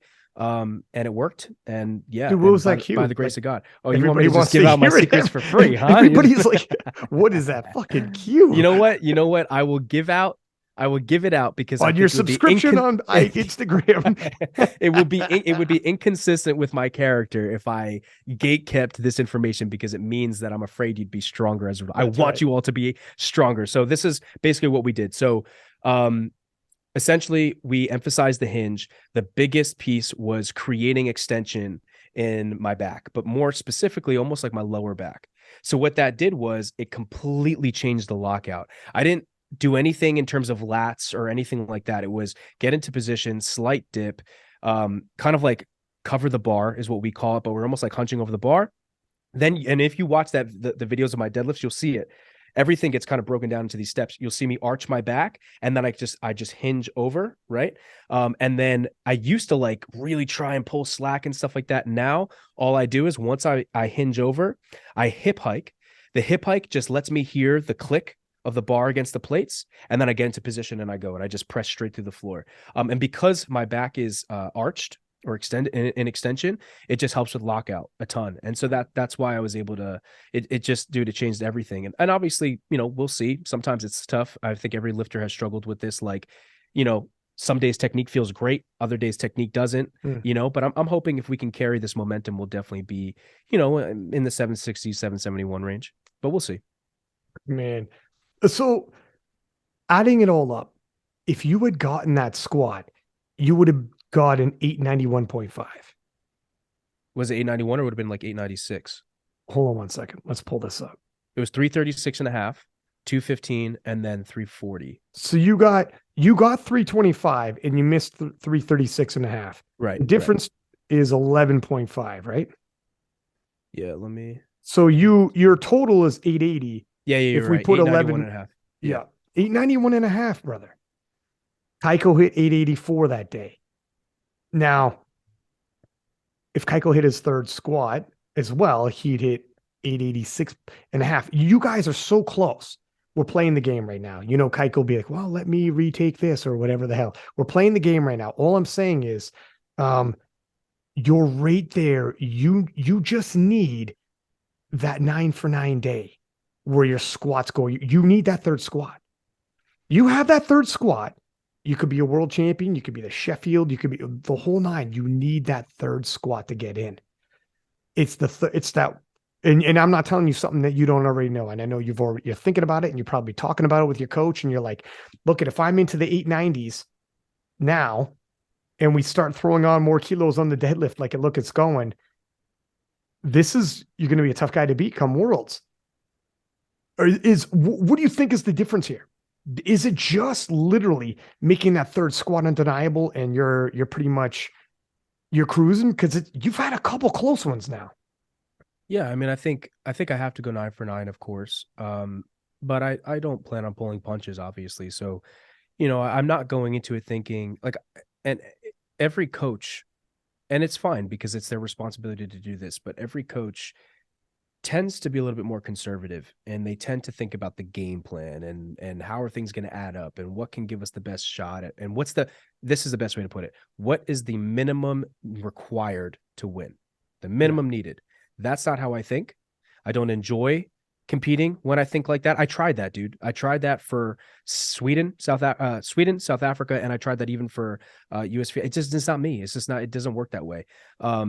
So I'm gonna go in just to see what my body is capable of. I don't really care, what happens. And of course, the competitor in me wants to win and wants world records and all this other stuff. But genuinely, I've come back to this place of enjoying my training. And for me, that means what is my body capable of? How far can I push myself? I want to see what my limits are and see if we can, once we see what those limits are, push past them in the moment, and that's what I look forward to. So, of course, yeah, to answer your question, we need to go 9-for-9, I'm sure. Keiko's a phenomenal competitor and he's Mr. Perfect, so I'm sure he won't be missing, at Worlds. And I'm just going to assume that he's going to build on his total, so I'm going to assume he's going to hit around 900, that's what I'll go in thinking, and we'll just have to do better. And that's it. You can sure as hell bet that I'm not going to protest one of his lifts. That's for sure. Yeah, you fucking should though. And that's the villain arc that people like, how if it's for the gold medal and he gets the last deadlift and that's where it's like, Gavin, no, because dude, we don't listen, man. There's new world champions every single year. No, did you see when Hulk Hogan dyed his beard black for a little while, and he was Hollywood Hogan and he became a bad guy? Yeah. This is what we're doing in Malta. That's listen. No, just hear me out. Just hear me out. Doggy, it's the villain arc. And you become the world champion and you go to Sheffield and all of a sudden you're that guy. Right? I don't know. Villain is the wrong. I think I'd rather be like the anti-hero. You know what I mean? Okay, anti-hero. You're Wolverine. Yeah, exactly. Yeah. It just doesn't move me the way it used to, man. Like titles matter to me. The gold matters to me. But this sounds weird, but I believe it will come to me no matter what. I believe I was born for it. It's meant to come to me. Like I genuinely believe that. I trust that. And some people think that's cocky, and this is kind of the flip side of the coin. I believe you're meant for it too. I genuinely do. Like whatever it is that you're passionate about, that you're ambitious, I genuinely believe you were born to be fucking phenomenal at whatever it is that you have in your mind, that you've set in your mind that you want to accomplish. I genuinely believe you're capable of it. I believe I'm capable of it as well. And so, I'm not really worried about that, man. Like I'm not going to chase it. If it happens and it comes to when I was going into Sheffield, dude, I didn't even think I would podium. I was like, I don't, whatever happens. Like, I have no idea how good these guys are. I don't even know how the scoring system works. I found out how the scoring system works the night before. So, I was like, yeah, I don't really care. I was like, I just want to genuinely burn my ships, go all in. For Worlds, I will not only be burning my ships, I will be burning everyone else's, and no one will have a chance of retreat. We will all be stuck together and we will all fight together to see who's the biggest, baddest, strongest motherfucker on the platform. But that's what I'm excited for, man. I'm excited for the battle and for having the opportunity to get pushed and go all in, So yeah. So, and if Jonathan wins again, then, and he deserves to win, then that's it, man. Like that has nothing. I'm not ever going to think like, oh man, if I just protested, I would have won, blah, blah. If I have to think like that, that means I don't have enough faith in myself, enough faith in my team, and enough faith in my work, So Yeah, I'm excited. I definitely am excited. And I'm obviously, of course, going to do everything I can to be as strong as possible on the day. Dude, I was talking to somebody, I forget who it was now, during is either I think it was at the venue, or not at the venue, but like when we were all in Sheffield. And we were talking about like attempt selection, etc. And I don't know where did you say it on the podcast, or maybe you said it when we were there about like you were just going to go all in and you didn't give a fuck about like the chips. You didn't give a fuck about securing a record and then or whatever. You're just like, you're just, I just want to fucking see how far I can go. Yeah. And I remember the person saying like, that's, you got to play the game. You got to, you'll feel differently if you win, lose, or whatever. And I remember trying to explain, like, I got you about winning, winning's fun, etc. But I'm telling this person, if you got a guy like Gavin who doesn't think like you think, you got to first off say that, but his whole motivation, his whole mind frame, every ounce about him, it's a unique perspective. You can't clip that guy's wings or try to change him. You have to hop on that wild horse and just fucking steer it in the direction as best you can, but don't try to break that horse and domesticate it and have it. It's not going to happen. When he's rolling into World of Sheffield, if he's like, we're going all in on squats, this is my top end squat. To an extent, you try to steer a little bit, but that fucking wild young man is good. You got to be careful. The last thing you want to do is get too analytical with this guy and try to get in his head. Like you said, like you kind of like you're saying, walking into South Africa and some of these other meets where you're like, you know what? It for a guy who's all about passion, you can't kill that passion with analytics. Yeah, man, I agree completely. I'm glad that you see it that way, or at least you understand it. I understand. Yeah, it's I tried it, man. I tried it. I bought the bullshit. I drank the Kool-Aid. I got it. Oh, we just need the minimum. It sounds nerdy and it sounds smart and it sounds correct. That's the crazy part. It sounds correct. It probably is. They trick you, brother. They trick you. No. But ready for this? But oh my gosh, this is gonna be great. Okay. So I might catch some heat for this, and it's all love. It's never disrespectful. I'm not trying to be disrespectful to people. Here's the thing. For the longest time before Sheffield, athletes show up to Worlds. Most of them, or actually, I can't say that because I don't truly know. Some athletes can show up and just do whatever they got to do and then leave and they win, right? Like they don't really have it. The class isn't stacked. That's nothing against them. They're just that fucking strong that nobody's close, right? But the point that I'm getting at here is they don't have to push. They don't have to. So let me tell you this, ready? If nobody's in my class, no Keiko, no Gustav, no Emil, no Sasha, nobody, you think I'm still going to pull back? I'm going to do the bare minimum to win, to take gold? What the fuck does it mean then? What is the gold worth? I didn't fight. I didn't do anything. I didn't bleed. What the hell is the point? It's worthless. It's like it doesn't make sense to me. It doesn't register. When you are a champion, that you don't get a hall pass. You are a champion at all times. You hold yourself accountable to that standard at all times. That means you're going to give your all and be your best at all fucking times, no matter what. And that means taking risks. They can be calculated. I'm not saying take something that isn't humanly possible for you on that day. I am saying believe in yourself. Test yourself. That's what we're here for. Let's see what the fuck you're worth, man. You want to just have fun and whatever, go to a local meet. Fine. But this is a championship. So behave like it. That's how I feel. Because, and dude, like Amanda Lawrence, she's so sweet. I love her. Like, she's such a great friend of mine. Like, I genuinely am so happy that she's she's a friend of mine. Like, I genuinely am so happy I know her. She made a comment. She was like, you know what? I'm done working my ass off just to go to Worlds and like not go all out, not see what I'm capable of, whatever, just do what I have to do. And I remember thinking like, yeah, fuck yeah, dude. You're right. You work too damn hard. You work too hard to be the queen of powerlifting, to be the best in the world, to show up and not show the world what you got, because we know it's there. And I think Sheffield reignited that flame. It woke people the fuck up and realized like, oh, wait, there's no world title to lose. There's no risk. Okay, great. We can go all out. Now take that same mindset and apply that to every single competition. Now it's, dude, oh my God. Now it's going to be crazy. Now, Dog, can I say something? Up. Yeah, go for it. You got me bricked up again, buddy. You're fucking rock hard right now. When you keep going about Malta now. But, all right. No, but honestly, I get it. I get the world record at Sheffield is going to be X amount of money. So some people are like, God damn, man, I'm not going to fumble my bag. But I get both. Not everybody's the same. Like, I respect that. And I don't want everybody to be the same. I don't want everybody to be Gavin. I don't want everybody to be whatever. Go through the fucking list. That's what makes Gavin special. Miss Mary, you know what I mean? Like that. Thank you. Well, it's true. For better or for worse. but I mean, it's the truth though, is like, but we need people like you as well. You're necessary, man. It is like when someone comes on here, it's like, I'm sorry, I'm passionate to a fucking fault. I will fumble my own bag because I have to. I will bypass the game plan because I'm going all in on my third squat. What about securing on the second? Fuck the second if it messes up my third, because I want to see how far I can go on my third. And it's like that. It's like, yeah, but if you're like, no, we're going all in. But what if I don't fucking care. Don't, it's like when someone's passionate, if you're talking to a musician or a fucking artist of any kind, you would never want to get involved and start talking about take away any of their passion. But sometimes when it comes to sports, you take an athlete and sometimes you feel like you got to a little bit. And it's like, nah, to an extent, if you treat him like an artist as well, you should be like, let this guy, the passion is driving this guy day in, day out in training. And this is how he's going to get up for Worlds. Just let him go all in. And it's more fun.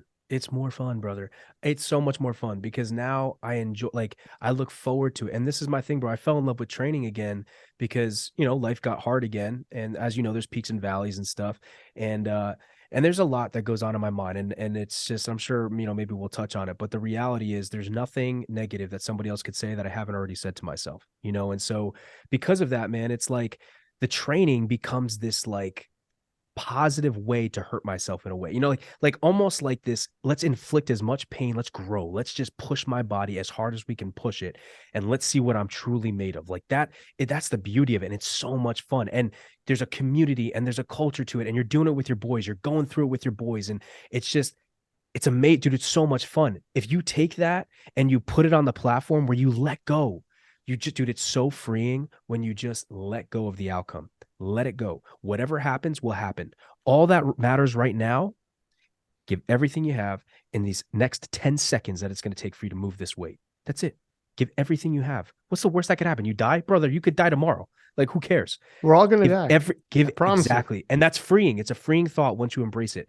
Give everything you have. And that's, dude, it makes it so much more fun. So for me, yeah, 100%, it definitely makes it more fun. And like, man, I get it. It's the same thing with the rule, the protesting and other lift rule.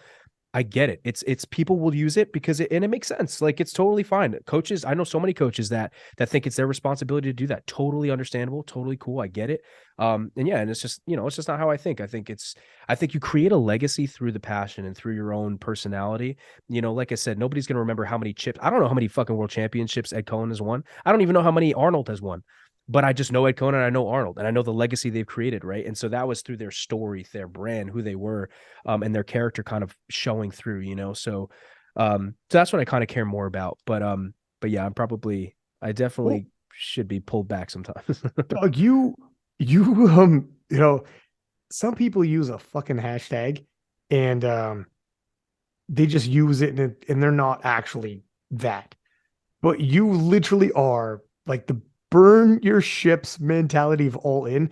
All they got to do is listen to one podcast and they would be like, this guy 100% actually is like trying, man. I'm trying to live up to that. Yeah. He really is.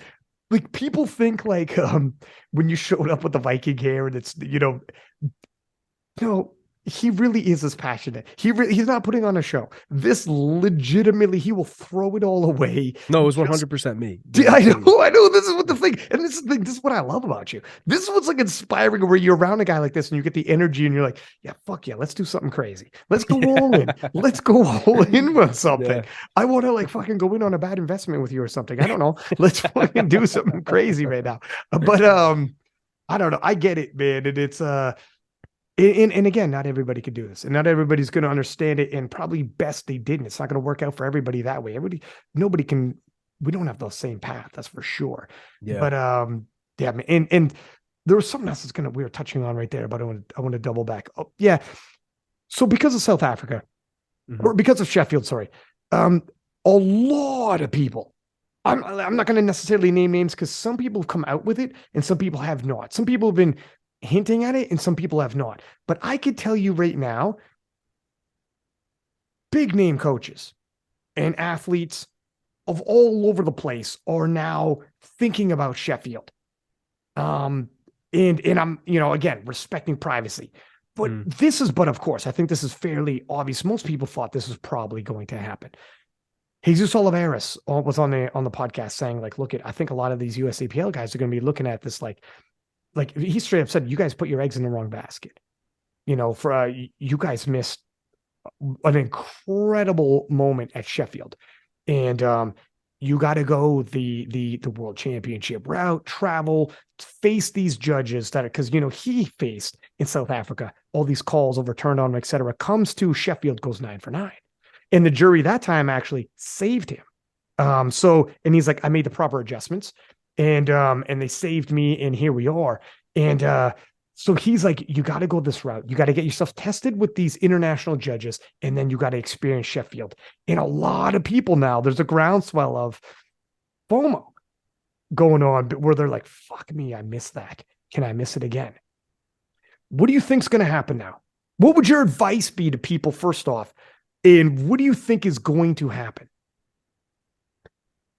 Oh man, I don't know if I'm qualified to give advice. I think if I were in their shoes, anyone who has not competed at Sheffield, I would try to separate yourself from all the noise, from all the hype around the event, from your lifters who gas you up all the time and tell you that your squats aren't high. Separate yourself from everyone and anything, okay? And really be with yourself and think, what do I think I'm capable of? Have that vision, define it, and then amplify it by 1,000,000, right? What does that look like for you? That's the direction you go.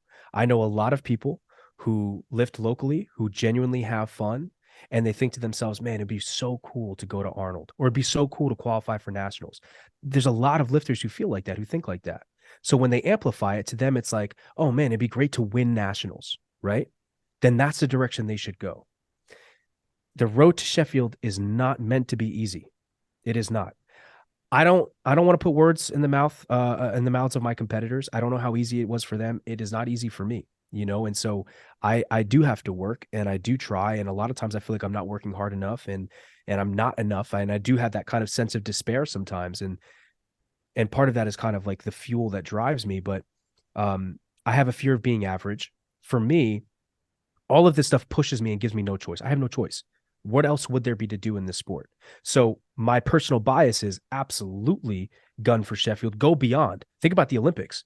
I mean, we may not be in the Olympics right now, but in my opinion, dude, I don't even see Worlds. I don't see Sheffield. If I see anything, I see myself as an Olympian, a first in my family to be a gold medal Olympian. That's what I see myself as. And these are all just stepping stones, And so that's my vision for myself, or at least a piece of it. So of course, my personal bias is absolutely Sheffield route. I mean, dude, I don't think people understand how massive SBD is and how much they want to do for the sport. Like when you talk to Ben and Pete, bro, like you can feel it before a word comes out of their freaking mouth. They want this sport to grow, man. And like, take the equipment away, take the money away, take all this stuff. They just, like, Ben, dude, it was literally just a dream.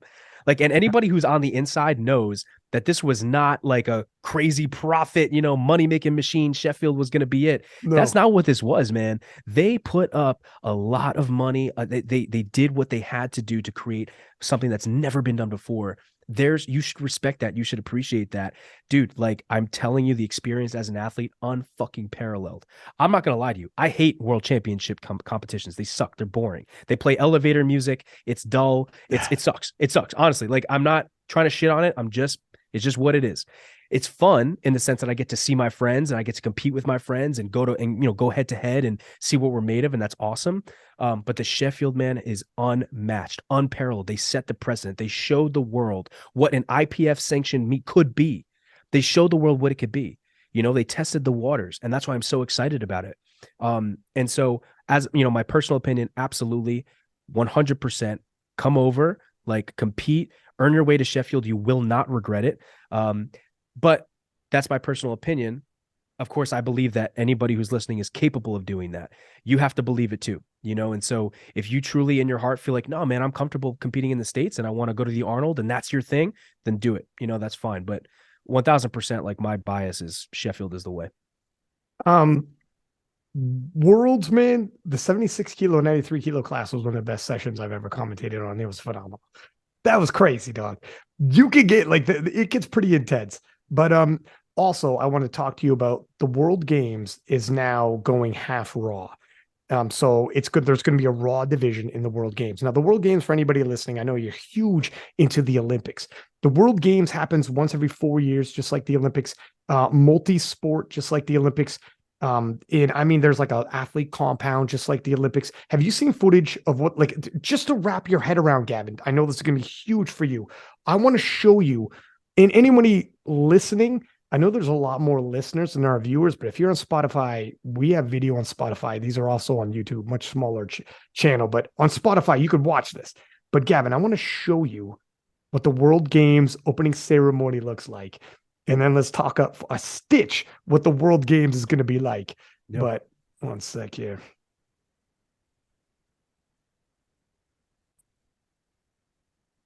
Welcome to Birmingham. You thought Sheffield had a lot of people. This is like a fucking Joe brother. Dude. Look at how many people in the stadium have it. And you thought Sheffield was loud. Can you imagine? In other nations, it's athlete compounds, just like they got in the Olympics, where you're cross-mingling with whether it's the track or the wrestlers or whoever the hell it is from all over the world. The restaurants and bars that have been packed. Look at this guy. This is the opening ceremony, my dude. It's done. Can you imagine your family, friends watching the World Games? This isn't like the live stream. Something else. Anybody who's listening, I encourage you to. It now gives me the greatest pleasure and that to declare is, the 22nd Commonwealth Games open. Is that Prince Charles? That's the royal family. The English royal family. That's literally royalty open it up, my dude. Not six-pack Lapadat. I know that. Look, I know I'm king of lifts. They legit had, fucking, who was that? Who was that guy? I don't know. I have Prince no Charles? idea. God damn it. Anyways. No, dude, I 100%. I mean, that looks crazy. I'm all for just pushing the limits and see how far we can go, and Sheffield was phenomenal. And I knew it was going to be great. Like, I went into it knowing they were going to just blow the roof off the place. But yeah, that looks crazy. So when is that? What year is that? Look at you. You're already, you're like, let me see if I'll be open. But so they had it, I think they had it last year. They had it, I have to double check. And it was only equipped. The next one's going to have Raw as well. But in terms of like the feather in the cap moments that you're looking for, I know the Olympics, and you're young enough, God knows when they're going to get in Olympics. Strength lasts forever. You could be 38. It gets in the Olympics. You could still make it. But can you imagine in terms of the feather in the cap? You want to write a book, you want to do public speaking, you could do all those things, dude. You got the passion like an artist to do it. Can you fucking imagine that? Like you winning a gold medal on that stage and being involved in the parade of all the nations on that stage and your family and everyone watching, dude. Yeah.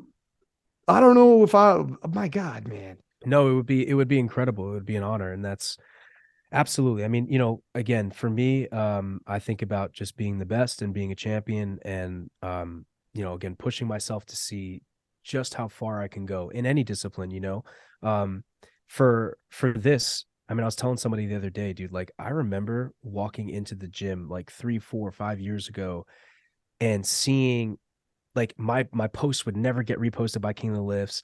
And I would listen to the podcast and my name was, of course, never mentioned, and it shouldn't have been. I didn't earn that, And sometimes today I still feel like I haven't earned that. But I remember being in those moments thinking like it's going to be my time. It's not a matter of if, only a matter of when. I have to keep working. I just have to keep getting better. Have to keep, but the vision was always straight to the top. And at that time, I was lifting the same weights as everybody else. There were people that had the same top sets as I did, and I'm not saying I've gotten anywhere special.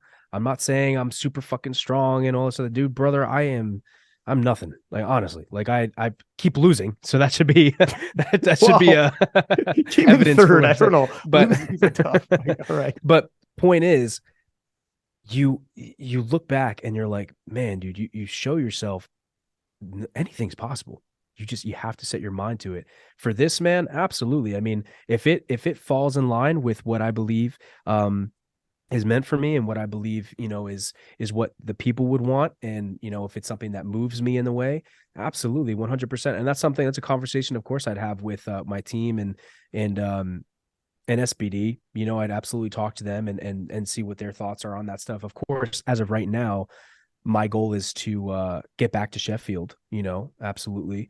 And of course, I want to be able to compete at the World Championships. As much as I don't particularly enjoy the elevator music, it is a great atmosphere, and it's awesome to be able to Dude, be we on. have a ball. Yeah, no, it is but the thing amazing. is, dude, what makes Worlds fun isn't necessarily like the competition. It's so fast, dude. Like, it feels so fast. It's like a 2.5 to 3 hour meet, and it's like it just doesn't feel as I don't know. It doesn't feel as like as fun. It's definitely very formal, very, very regal kind of, and so that kind of it feels cold, if that makes sense. It feels very cold. So like the competition itself isn't always like what drives me for that. Now it's different because I go in just purely wanting to push my body and lift. But the real fun of it is being able to, first of all, you're international, right? But second of all, you're seeing all of these people from all over the world, and you're having tons of fun with them and stuff. And that's where the fun is. But yeah, so that's what's next on the horizon. But I definitely would be interested in competing at the World Games and representing my country on a bigger international stage. What's going to be exciting is so I was around before the IPF went raw, and yeah, the IPF was only equipped. And I remember thinking, like, man, if you guys go raw, it's going to be like boom, a huge boom. And the IPF goes raw, and the sport literally like exponentially grew. And now the World Games, you've seen just in that clip how huge the World Games is. Like, how many people were in that fucking stadium? We just saw the clip of like, that's like a Super Bowl packed. And the amount of money involved in just what we just saw, the opening ceremonies with the nations all over, it's massive. If we go raw, previously they had equipped lifters going there. And most equipped lifters are from Eastern European nations, much more reserved. The biggest equipped lifting nations are, the Ukraine, etc. It's different.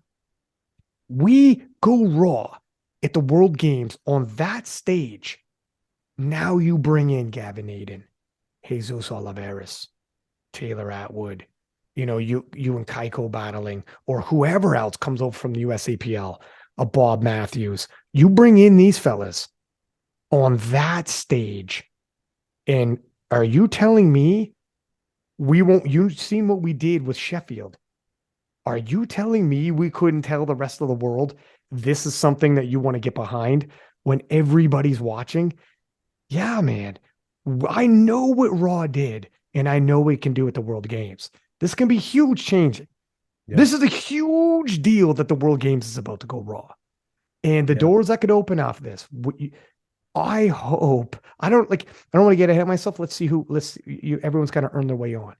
But whoever goes on, give them hell and drop the hammer like Gavin did at Sheffield. Because we need them. Let's turn some heads. Let's have every single person who tuned in walking away like, fuck me, I want to see more. Well, right after Sheffield, and I'm like, ready for Worlds? And I posted that famous The Guns Out pic. You know how many fucking likes when you scroll down and it's all just those hearts emojis? You know how many I got? And it's off of the strength of Sheffield and how hyped they are. That's the impression we got to give when we go to the world games and Oh, it goes absolutely. raw. And we'll be prepared for it, man. We'll be ready for it. Like I said, we have showmen, we have stars. Like I was talking about this in plenty of table conversations over the weekend in the UK. Like you need stars. You do. You know, the reality is you do. But the cool part is if you just believe in people, give them just a little bit of creative license, just a little bit of freedom, let them do their thing. Let us do our motherfucking thing. Like it's just you got to trust me, you know. And if you let me fly off the handle just a little bit, you'll get a return. The difference is it's passion, it's authentic. You know what I mean? It's real. And it's not like we're all trying to be something we're not. That's not it. You know, we're given the environment that we need to flourish. And that's, dude, man, like as an athlete, it's amazing. Like it feels amazing. And I have 100% faith that whoever comes over would vibe naturally. Like it would just, they come right in and it would feel like home. And I think in terms of like the experiences and stuff, dude, you can't get better as a power lifter. I mean, this is it. This is the time. It's blowing up. So either you're getting in or you're not, you know what I mean? And like, again, I do believe it's my responsibility. And it's also always been my life's dream, you know, because I think Arnold has always kind of been a massive inspiration for me to create a legacy. And part of that is kind of spearheading the sport in a way, you know, and I think I'm very far from that, but I'm trying, you know, I'm definitely trying. And I've said this multiple times over the weekend, like I really wanted people to walk away feeling like they got what they came for and more. You know, the last thing I would have wanted is for somebody, because dude, if I wanted to max out, I can go in my backyard. I don't need to go halfway across the globe, you know, and compete to see if I can squat 740 to depth. You know, I don't need to do that. I did it because one, I want to see if I'm the best compared to everyone else. That's the only way, to a standard, right? To a real strength standard. Two, it's a show. I want to put on a show. I want you guys to see it and be like fired up, like feel like do what I want it to be, what the shows were for me growing up as a kid. You know, when I would watch the Arnold videos and stuff and see him posing on stage and he looks sick, and Franco Columbo and Mike Mentzer and all these guys, and they're just killing it, you know, and you got the old audio tapes from Dorian Yates talking about going to absolute failure and, you know, go to failure as if somebody's got a gun to your head. Like that's the stuff, man, that drove me, that inspired me. And so I want to give that, like, we're next up. It's our responsibility. It's on our shoulders. So I want to give that to the younger guys, to the population who they maybe have never been exposed to that. I want them to see that and feel that and be a part of it. That way it gets them involved and they get inspired, you know? So yeah, man, it's not just a performance, it's a show. So, and I think we'll be ready for it. Bring me to the World Games, baby. Bring me to the World Games. Listen, talking about like, you talk briefly about like, give people some creativity.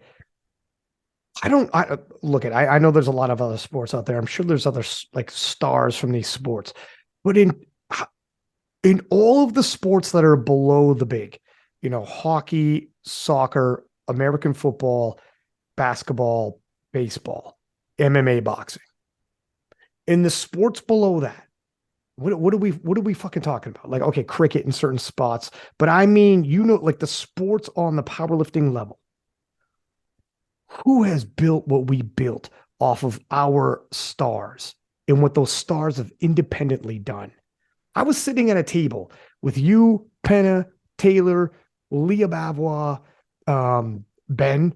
You know, this is all afterwards, by the way. So just to prove it was all water under the bridge, we're up for hours talking and looking around that table. You know, Penna and them took over SBD France. And what Penna is talking about like, you know, this is the views I get on YouTube, and this is the income we get. And this is, you know, his boy Antoine, who's Brutus who's got like 2 million TikTok followers, and fucking, you're listening to what our stars are doing, let alone Joy, whom we met at the Junior Worlds, and now is Crushing it. Shit, doggy. So happy for her. It is insane what she's doing, right? Every now and then I pop in her DMs like, Joy, what the fuck? And she's like, I don't know.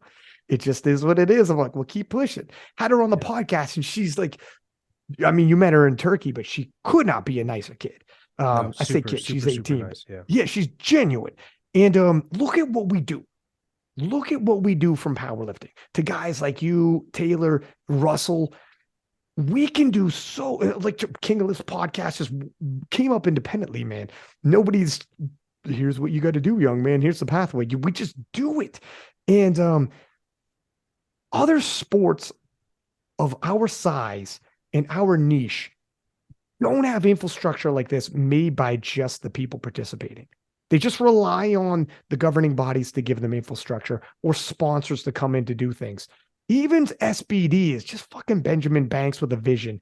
And within like 10 years' time, my man just blew it up. Like it's all look what and SBD is us. It's not Coke coming in or Pepsi. SBD is Benjamin Banks just taking this fucking thing and running with it and just built an empire out of it. Like he's one of us. He's not one of these big corporations that came in from the outside. Look what we've done. It's crazy. So in terms of like, when you talk about, all we need is just a little bit of a little creative wiggle room and trust. There's no crowd I trust more than powerlifters saying, and it's funny to say, I know, but like anyone outside the sport wouldn't get it. We are so fucking lucky to have the people we have. Look at fucking Lane Norton. You met him at PA Dats, who you awesome quickly could be a friend. He's an amazing guy. But look at these guys, man. Omar, Eric. It's crazy what we do. It's crazy what we put together. No other niche sport has this. The depth of it, the depth of talent, of creativity, and doing what we're doing. I want to say though too, it's not just us, it's the people, it's the fans, it's the people that support, the people that watch. And what's interesting about the powerlifting community, which I don't know if I could say for any of the others, is the people who watch are also the people who compete. The people who are fans of the sport, who show up to the Sheffield to watch it, also train, also compete. They're in it themselves. And so like the NFL, how many people in the stands are NFL athletes, right? So like, but yet for the IPF, you could have people from a local level all the way up to the world level who are all a part of the same federation. We all do the same thing. And so therefore we all have an appreciation for each other, and that's the cool part about this sport. So we would be nothing. I'm just some kid who lifts, who has some passion, who posts some content. And I try and be as authentic as possible. I just try and be me, and I have purpose behind why I do what I do, but it would all be meaningless if it fell on deaf ears, if people didn't give a shit, and people do, and so the credit and the honor goes to them. Like Sheffield would be nothing if there were no spectators. We have over 230,000 views on YouTube it's alone. The wildest. Dude, it's the people, man. It's the people. So yeah, 100%. I think when I say we, I mean the community as a whole, though. Yeah. Like, I was listing people, but I don't mean just those people. I mean, literally, like as a community as a whole, powerlifting is, I know, like I'm in it, so I'm biased, obviously, but powerlifting as a whole, as a community, it's fucking special. There's something different, man. There's like I was talking to people. I'm like, do you think find a sport in the Olympics that would be equivalent size? Do you think fucking water polo has a community like powerlifting? What's another sport? Name a sport that's powerlifting-ish. Yeah. Size. But that's also on the rise the way powerlifting is, bro. There is no other sport like us with a community like ours. There just isn't. Well, the only thing I can think of that isn't, obviously it's not in the Olympics, is like bodybuilding, but again, it's another lifting style sport. Right. It's extremely accessible. CrossFit.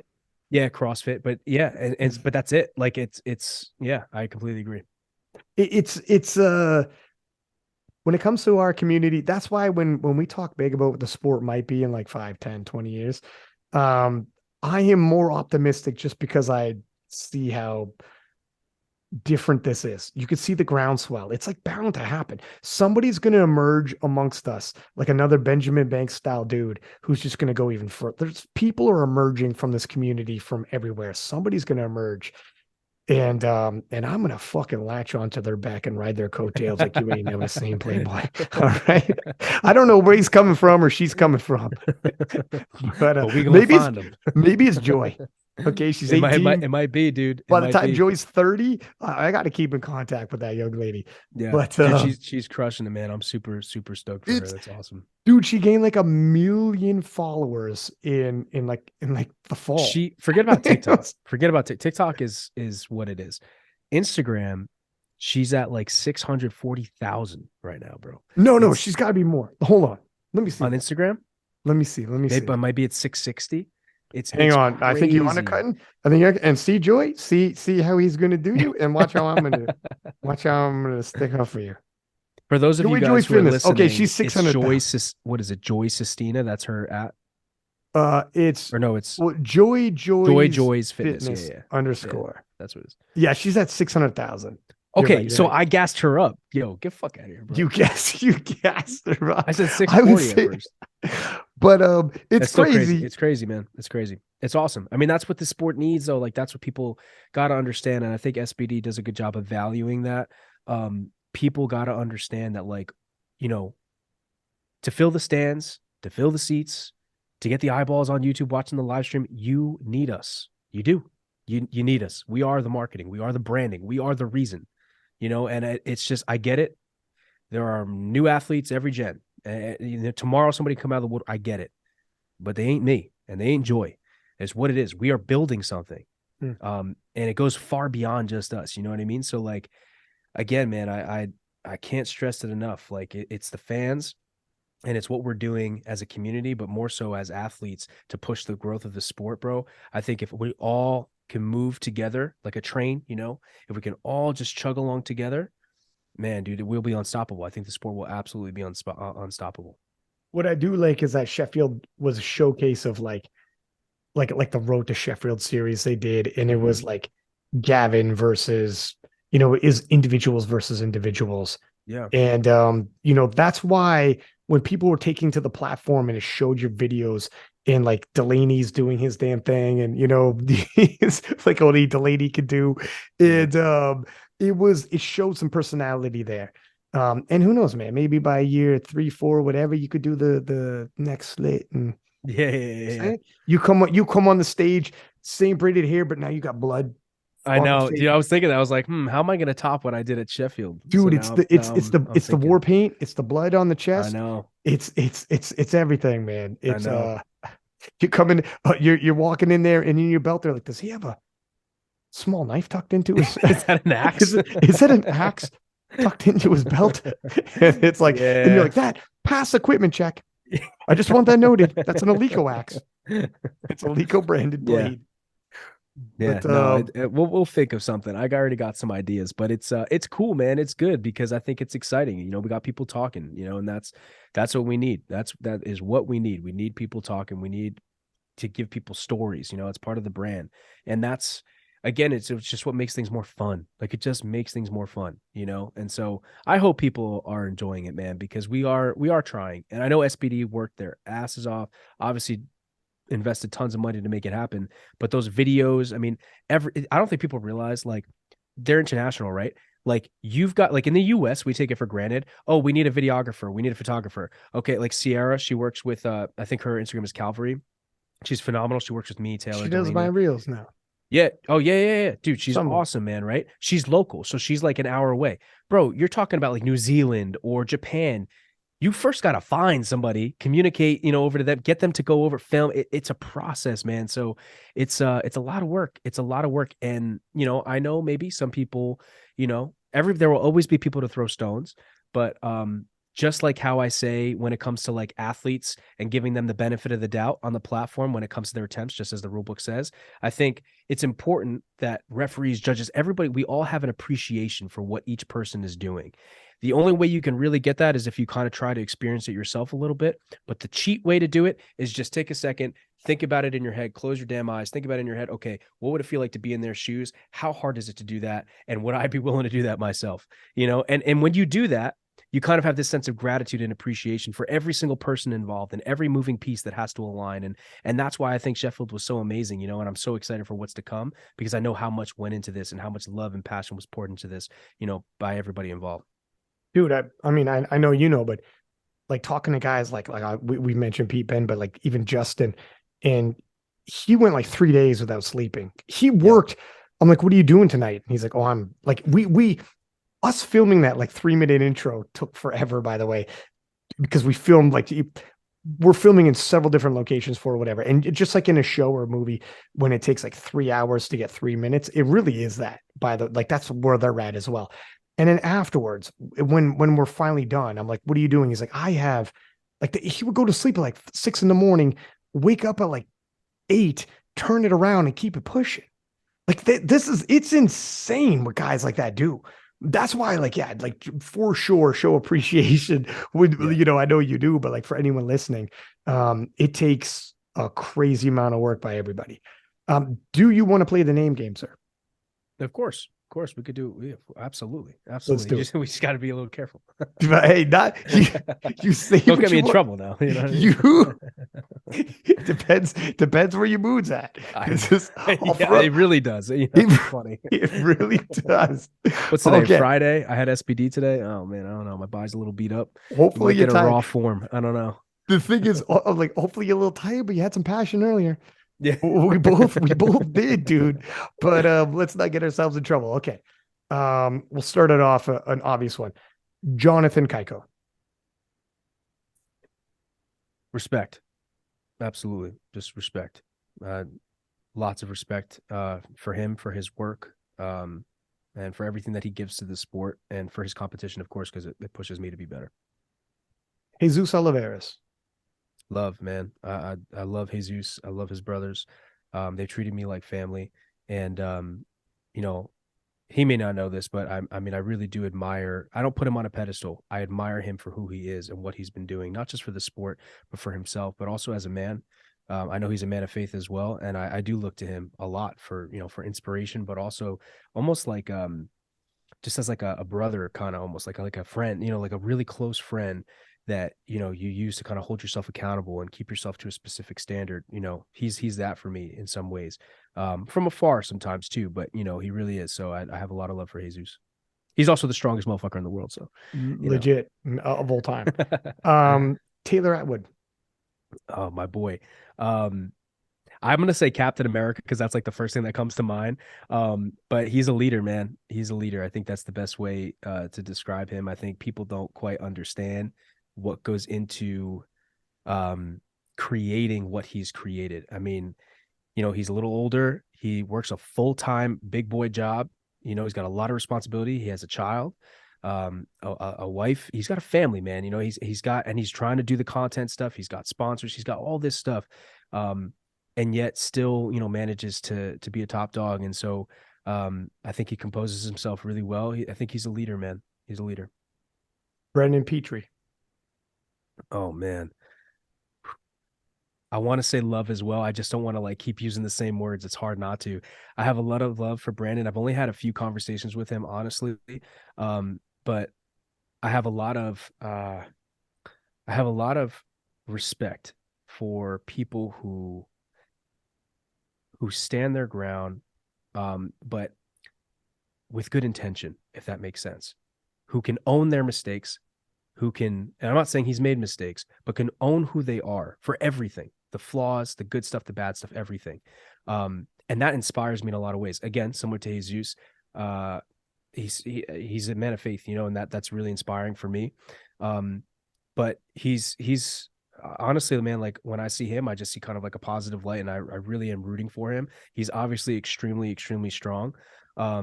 But I think this is the theme here that people probably are noticing is I don't think really strength has anything to do with the barbell.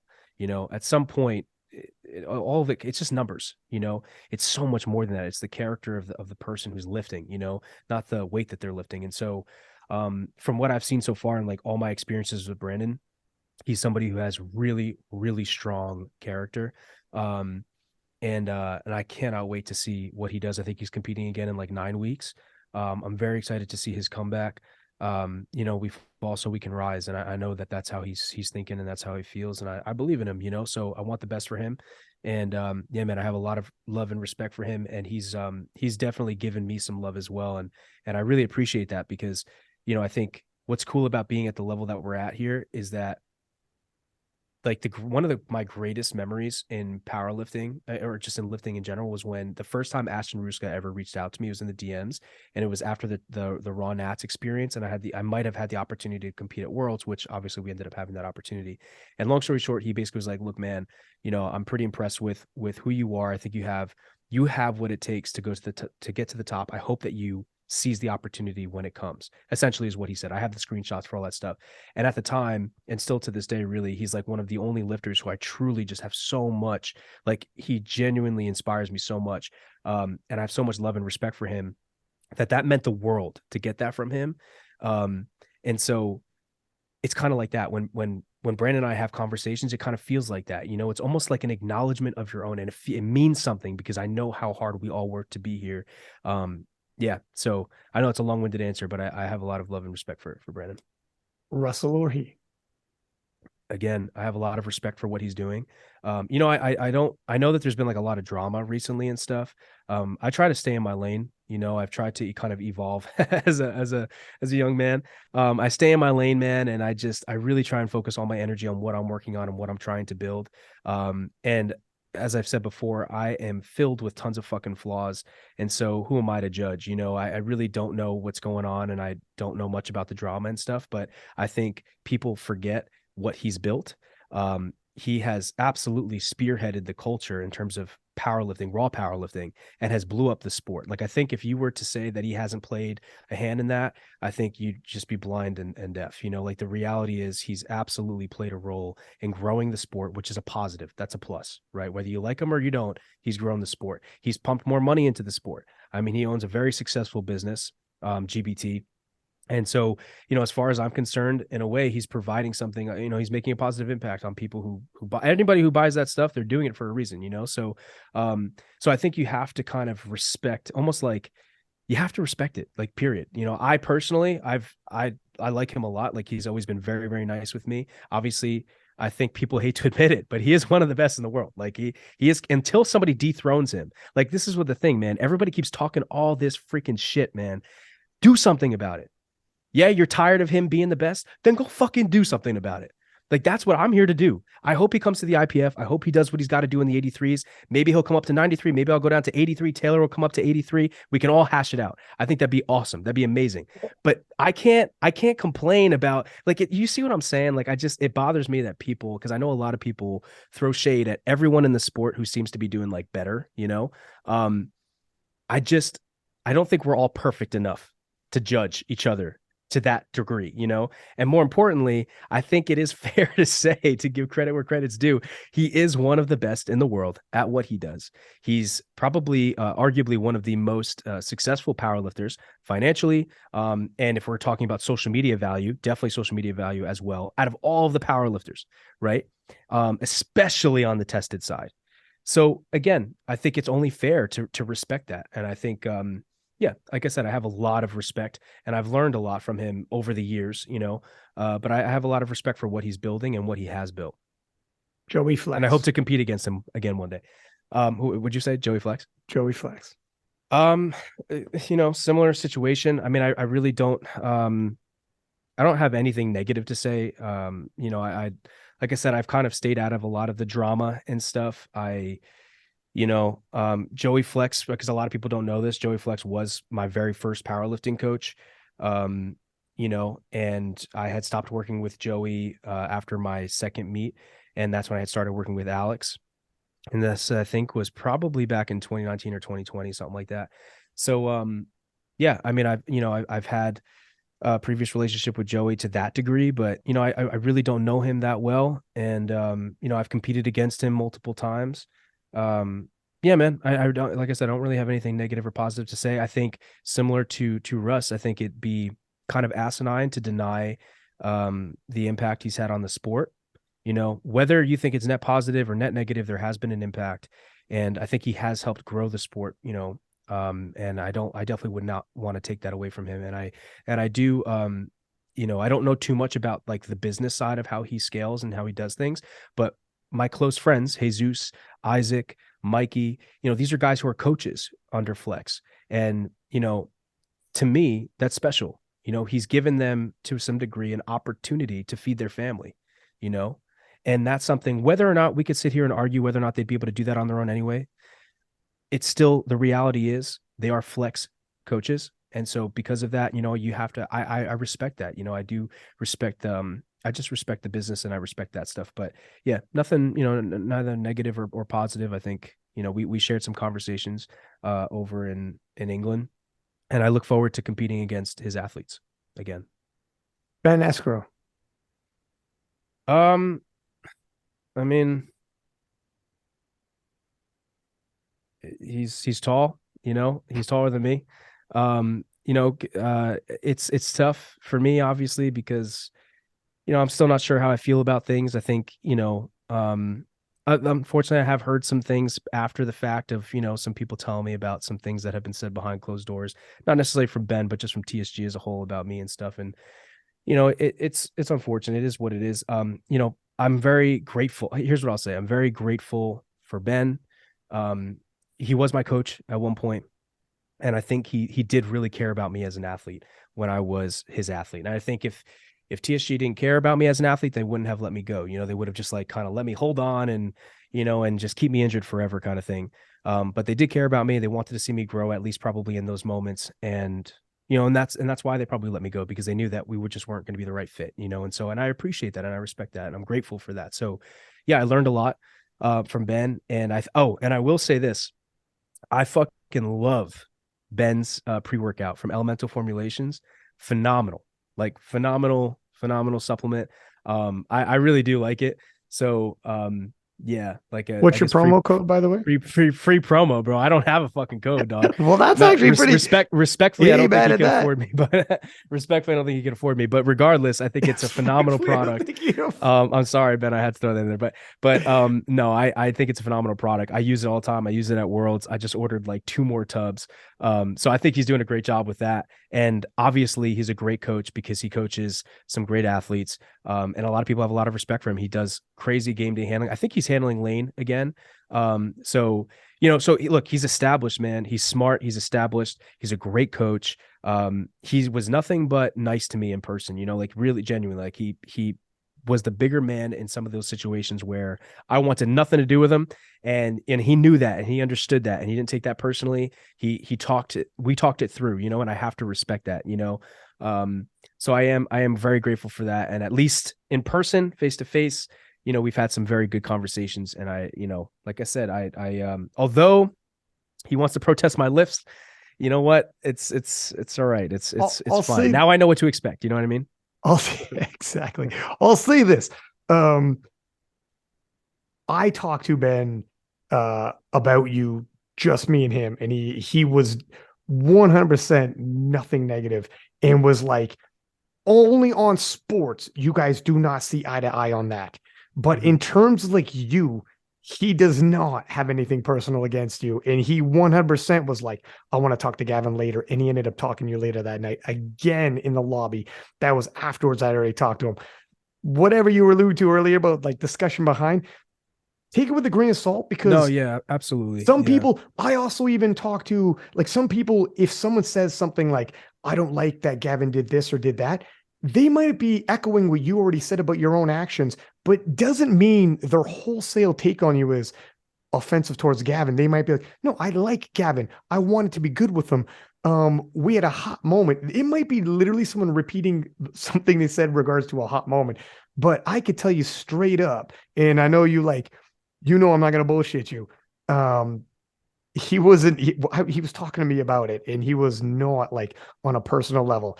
He was full on, you guys don't agree on sporting level. And that's just, you got to agree to disagree. But in terms of you, he was like, yes, he could fucking sit down. We all at the dinner table, have dinner, drinks, the whole nine. And you yourself were like, later on, like, yeah, I don't give a fuck if we're all going to the same place. We're all going to the same place. 100%. It's not that, just so you know. Anyways, that was my yeah. And dude, like I said, man, it's you've teeter on this line, obviously, but like the reality is, man, I'm sure there have been plenty of times when I've said something that either I shouldn't have, or that might have been, could have been interpreted as disrespectful, or maybe just straight up was disrespectful. And so, and I, like I said, I recognize that, man. And like, again, I'm still kind of working through, what I believe truly happened, at Worlds. Again, man, it's just because it's so tough to accept that, it was overturned justly. Of course, no athlete will want to accept that. But I just, again, because of the South Africa experience, and I knew that squat was cut high. Like I felt that, but this one, I felt that it wasn't, it just, again, because of all that stuff, it's just so hard to accept that. But that's my own problem. I don't, like I said, I don't direct that at Ben or Taylor or Jason or TSG as a whole. It doesn't matter. And again, at the end of the day, it's my responsibility to be undeniable. Ben absolutely did. And like, dude, like I I was even in the drug testing. Like I saw Ben, he was sitting with Leah and he was like, I need to talk to you. He was like, yeah, I'm going to take this drug test and then we can fucking talk. Like I was still pissed, you know? Yeah. But at And, least he's and a yeah, man about it. I love that he's a oh, man about it. absolutely. And Yeah, will yeah, talk to absolutely. you and actually genuinely wants to talk to you. Both of them did. Yeah. Jason and Ben, both of them. Yeah, absolutely, man. And like, and I know I can be hard to deal with, especially like if in those moments when, yeah, like 100%. And he was totally understanding of like where I was coming from in terms of how I felt that it was personal, like how I felt that it would be disrespectful to me and how this was more than just like you trying to win or whatever. Like and I was voicing that, but I also made sure he understood too, the idea that like, it's I don't mean it personally. Like I know it sounds really weird to say, but like I'm not attacking Ben Esgro. I'm attacking the behavior in that moment of what that was. You know, it could have been anybody, it just happened to be Ben, and it would have been anybody else. Flex team would have protested it, I'm sure. Any of them would have protested it, So it's not really Ben. It's what the action itself was that I was frustrated with and felt disrespected by and whatever. But yeah, man, but he is definitely taller than me. Every time I was talking, I kind of had to damn, bend my is he? fucking neck. Dude, he's a giant in powerlifting and it should be outlawed. If you're over 6 feet, you're not in the warm-up room. It's not here. It's not allowed. He And does have nice shoes though. he's got nice wear shoes. Yeah. I love all you guys. That's why I'm fucking like, I hope everybody gets along, but everyone does. Next one, Matt Gary. Oh, legend. I think he's a legend of the sport. Him and his wife are both amazing people. So sweet. Very supportive. And and I've learned so much from him. I bought his ebook. I've learned so much from him. And he genuinely just loves the sport. He just loves freaking powerlifting, man. He's not in it for anything other than that. And like that's so cool to see. It's so cool to be a part of. And I have so much respect for him and admiration for him. And it's just awesome. Like his wife, Susie, she had, offer before, like way before anything like really came out, before I was able to ask Alex to handle me. She had asked, if I needed a handler, she would be there, kind of thing, which is just sweet. It's very nice of her to do that. So yeah, man, they're the dynamic duo. They're very, very, they're just a powerful force in powerlifting. I'm grateful to have them in my life. Yeah, you want to talk about, look at game day handling, ruthless too. They will eat your food. And they are a whole nother level of handling. But yeah. How about another Benjamin Banks. Oh my gosh, dude, what a G.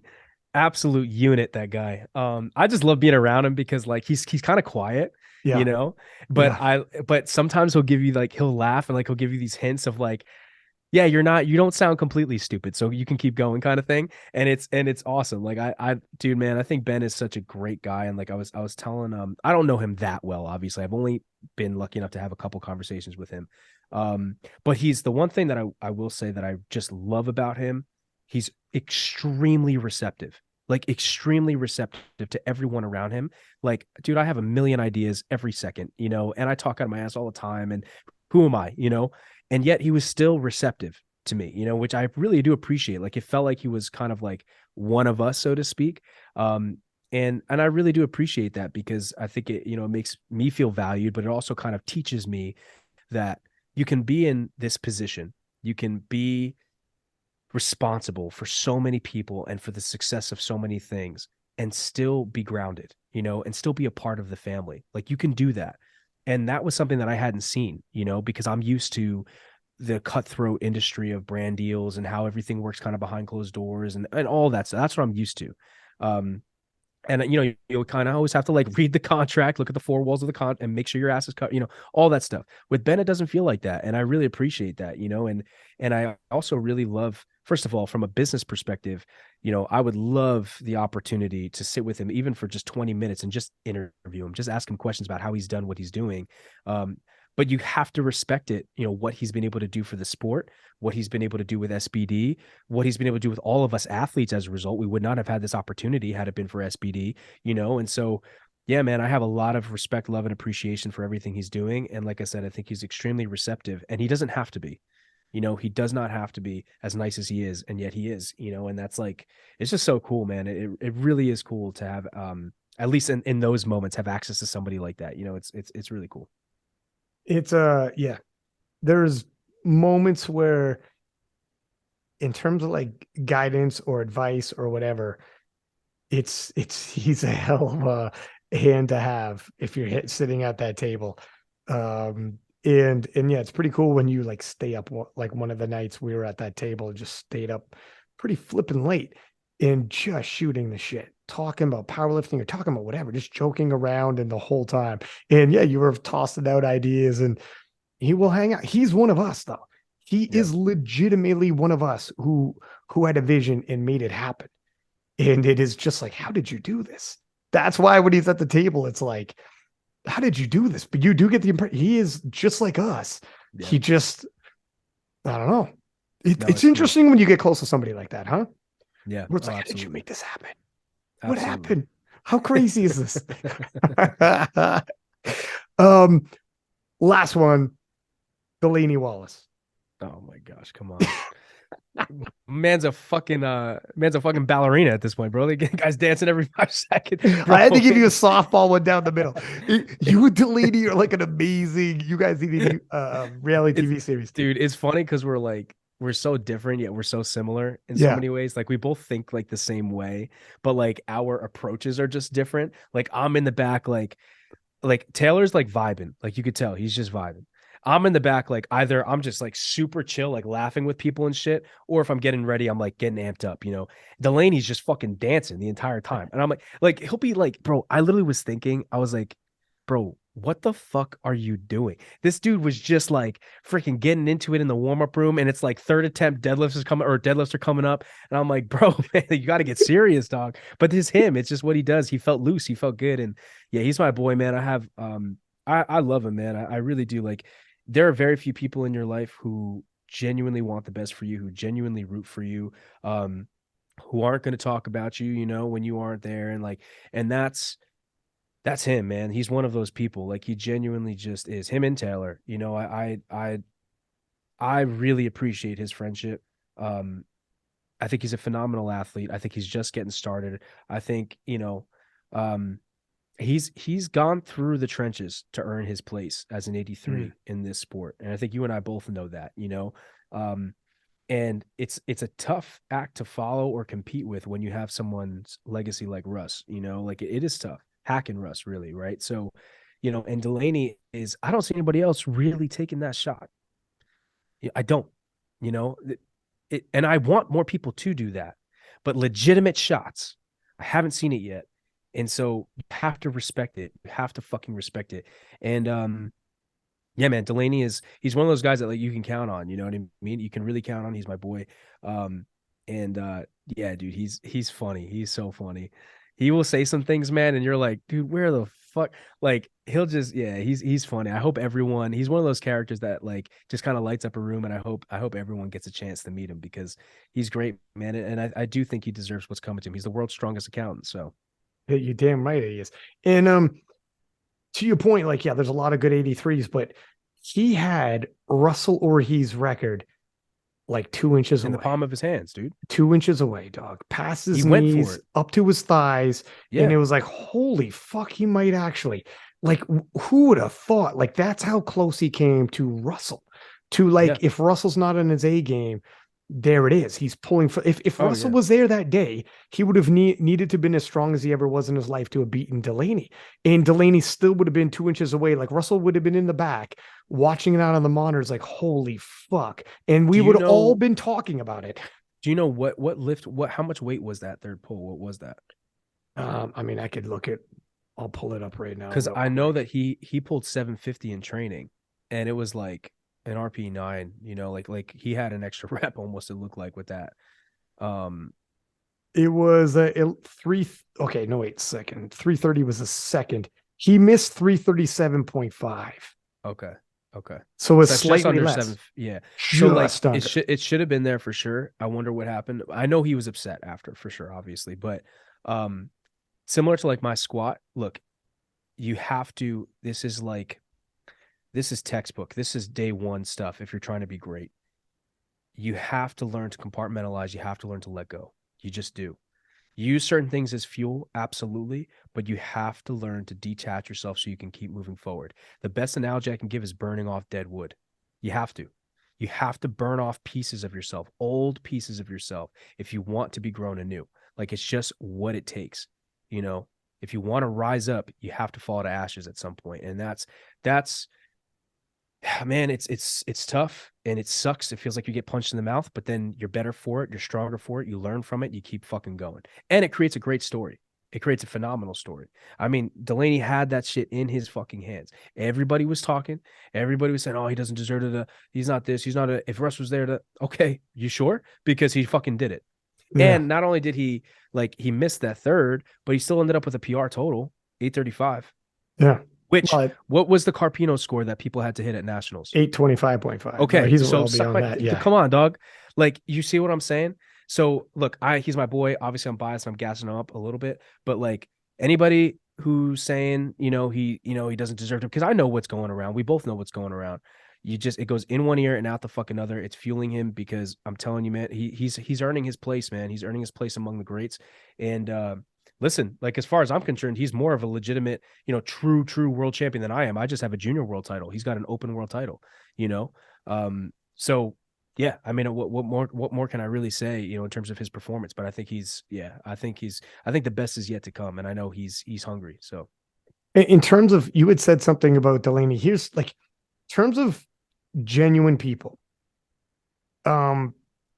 Delaney is like, it would fucking kill me if I heard Delaney said something negative about me, because he would never.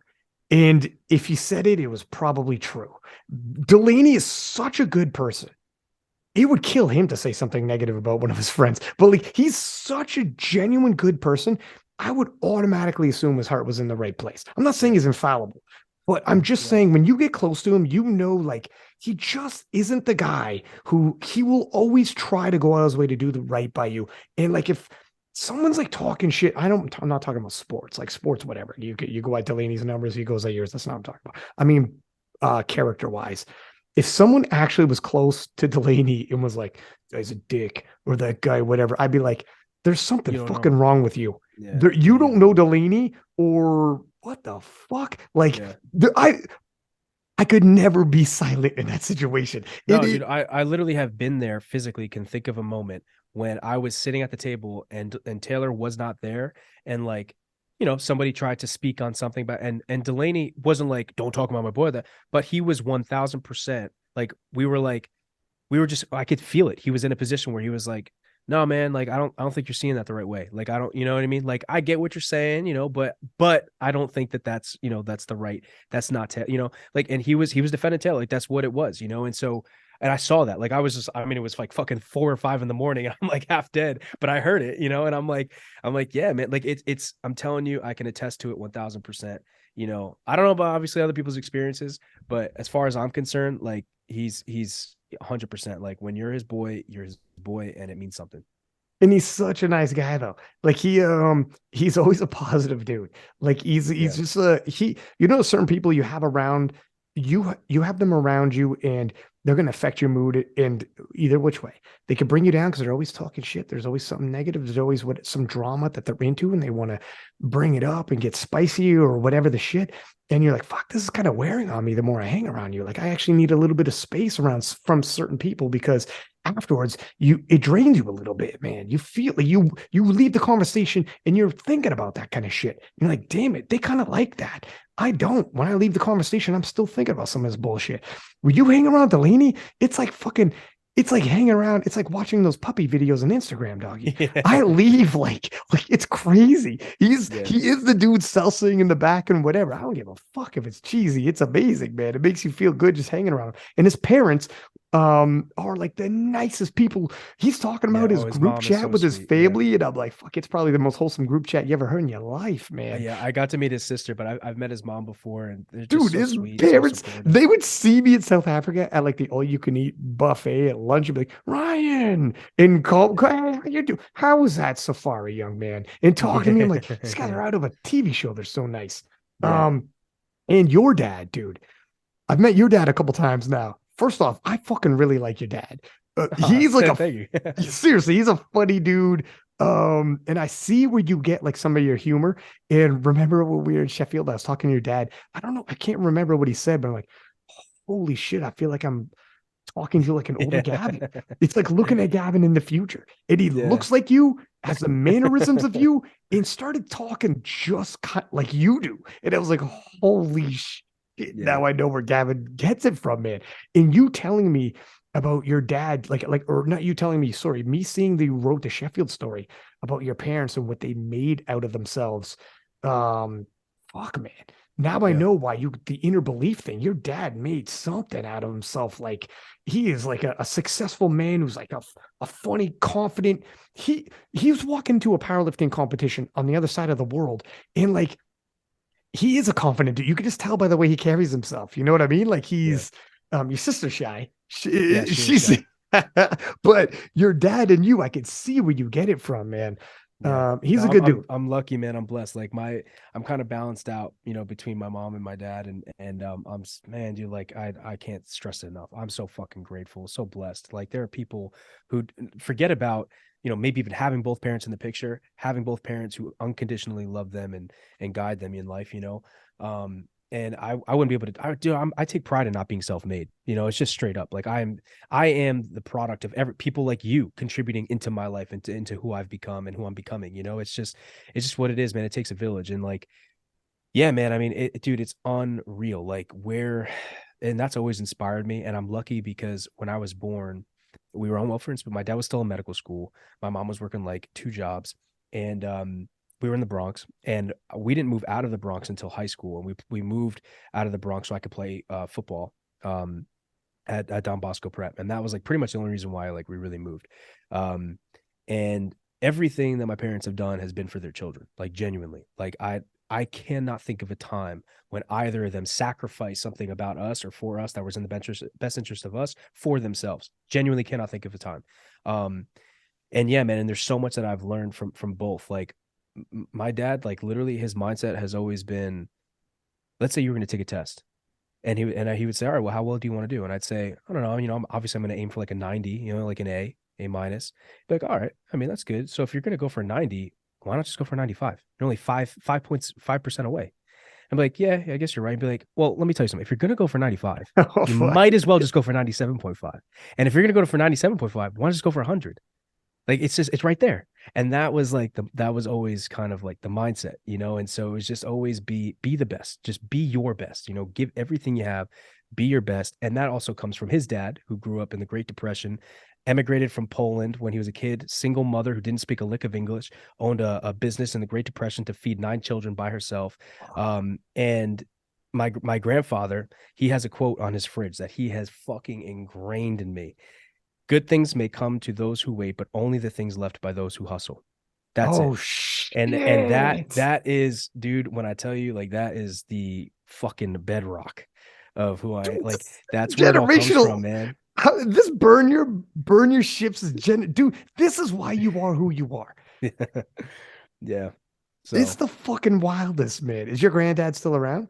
Yeah. He's 95, I want to say. Holy shit, man. Vikings last that long? He's got those cornrows, doesn't he? Those Viking cornrows. Bro, he walks around with like a grill and everything. He's like, you don't fuck with me. No, fuck, man. No, he's yeah. Every conversation is like super motivational with him, and it's not coming from a place of like, you can do anything, blah, blah, blah. He genuinely comes from this place of like, listen, it will be fucking hard. It will be hard, period. But believe me when I tell you, you were born for it. There will be competition. Yes, absolutely. But you are ready for it. You are born for it. You're meant for it, period. Like it's just, there is no, it's like it almost like there's no such thing as not possible, for him. And that's kind of like how, yeah, that's 100%, been ingrained in me. And I'm very grateful for that, but yeah, that's where it comes from. So it's interesting the more you get to know somebody and the more you start peeling back the layers. And then some people like, this goes back to the conversation I had when I was trying to explain to people who you are, and they're like, why doesn't he do this or that or whatever? And it's like, that's not Gavin. And you were literally raised generationally like this. Like, this is literally not how your whole family's been brought up. And it's just not the belief in the working of the system you guys are operating on.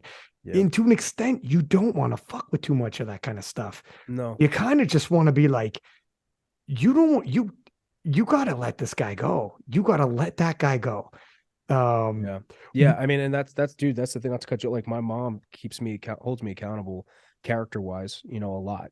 She is my foundation in a lot of ways, and my mirror in a way, because of course my own vision could kind of be really cloudy, and for better or for worse in either direction, either too much positive or too much negative. And she's, the honest, transparent, very direct reflection of me, and she holds me accountable, and she also reassures me in a lot of ways. And so, dude, I'm telling you, man, I'm blessed. I have both. I have both.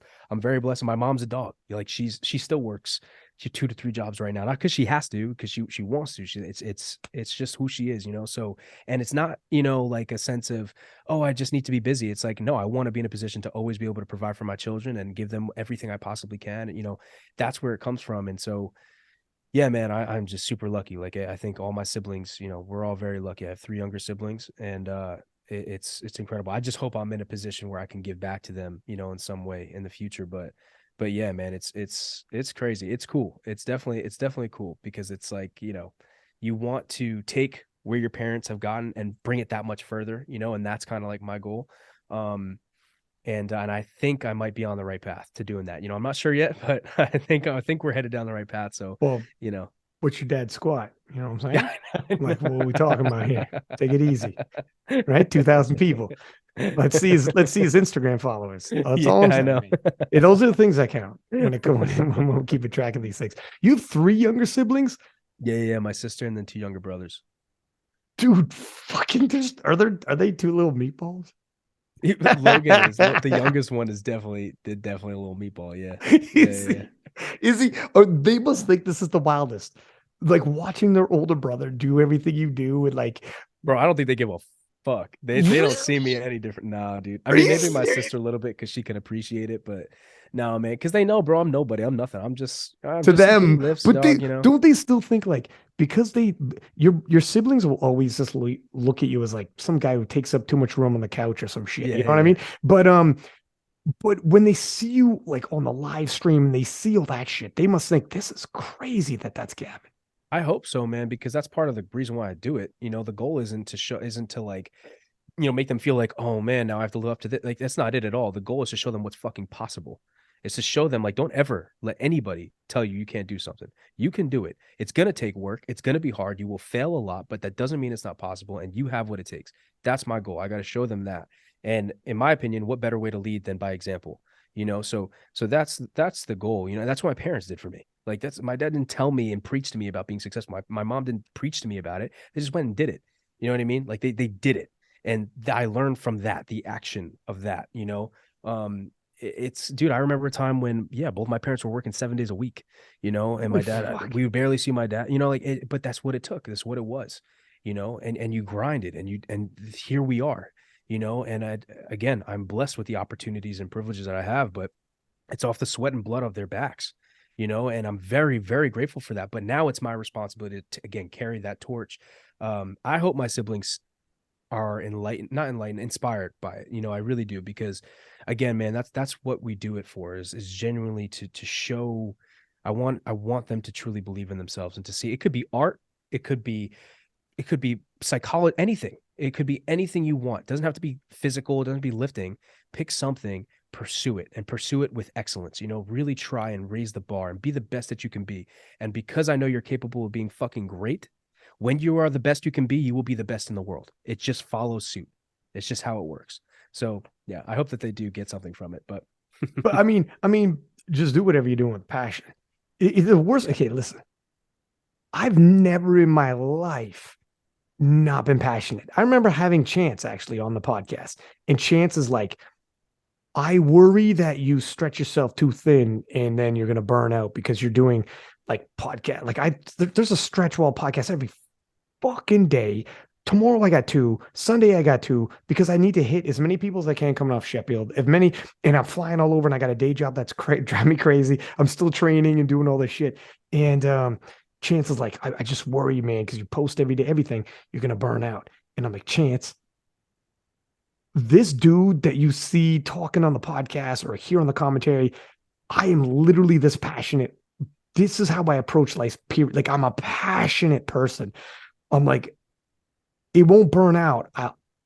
This is me until I'm dead. Like, this is Yeah. just the way I am. It won't, don't worry about I'm No, losing. what's the I'll never alternative? lose steam. What's the I'll- alternative? You know what I mean? Not doing it? Some people, some people I don't relate to at all. Just fucking work a 9 to 5. They go home, they put on the TV, and then they go, have dinner and go to sleep afterwards, wake up, and then maybe on the weekend have a dinner party. And like, you're just waiting to die in my books. Like, Yeah. I don't understand you. I am that dude who's like, what is the next big event? What are we doing? Let's fucking go. Like, I need passion in my life. And I don't relate at all to Joe 95 everyday Joe Sixpack. Yeah. It's not me, man. And that's what would breaks my heart when I see people like that. I'm like, I don't know, man. The people like wait until what? You could always have something. Yeah. There's people like Jennifer Thompson who are like 50 years old, married, 2, 3 kids. They're at 50. Maybe your kids have kids by now. I don't know. And she's still at USAPL Raw Nats in the Open, dude, breaking world records. Like, no, there's never a reason why you have to give up passion.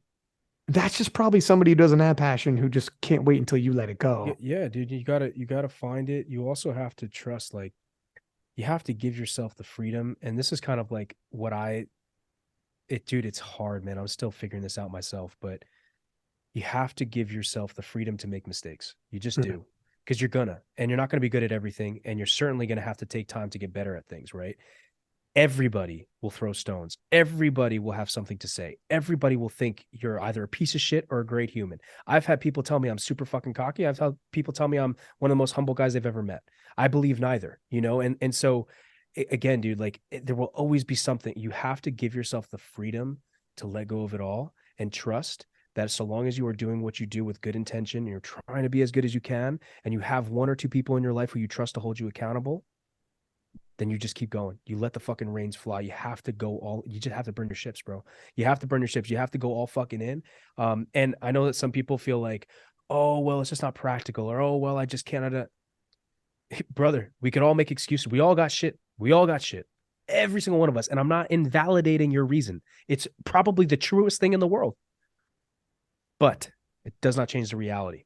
If you want to get to where you're going, at some point, you're going to have to just forego the excuse and just keep fucking going and figure it the fuck out. We all have shit to figure out. It's just what it is. I'm not saying it's fair.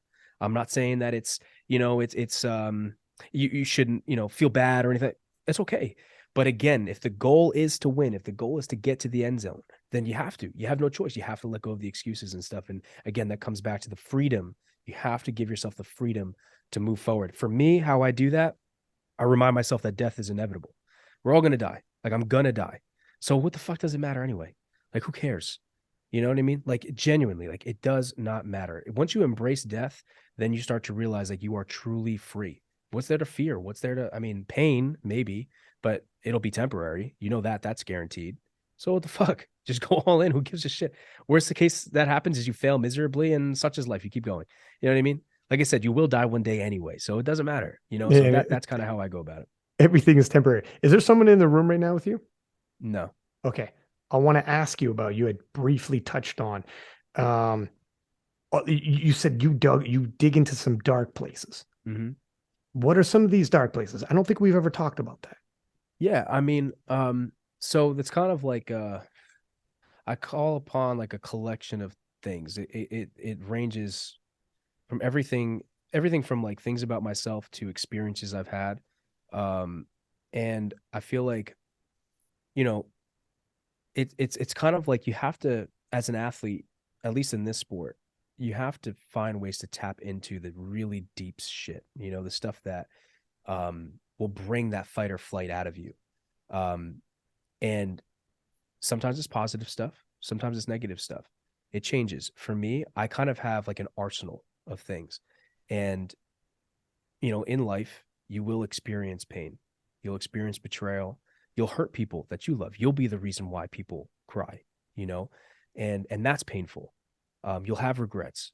You'll endure things and go through things that are traumatic to some degree. You have to take all of that stuff, or I take all of that stuff and I bottle it up.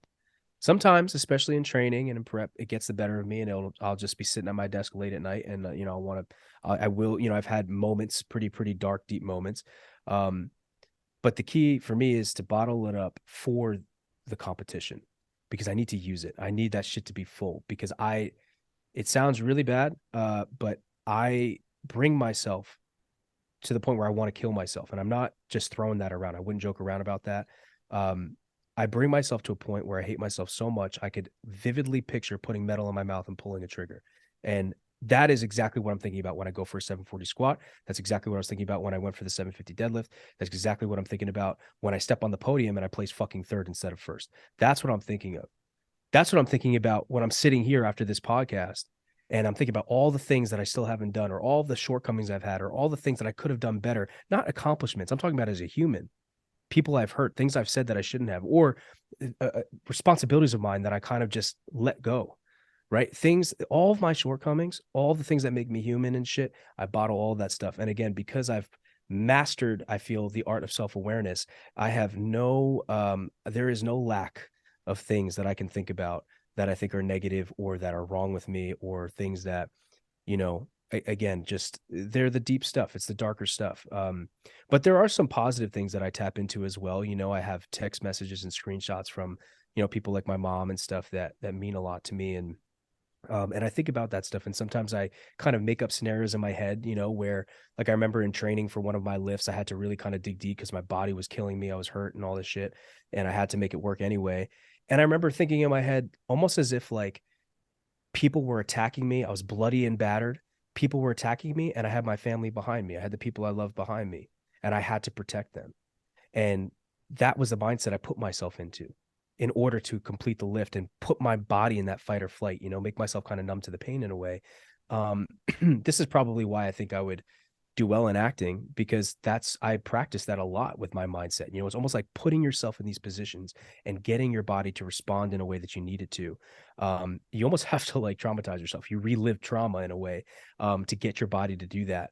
And so, yeah, man, I think I call it luck, but it's also probably not healthy. But the last like year for me has been really, really tough. I've had a lot of things happen in my personal life that, some of them are self-induced, some of them are not.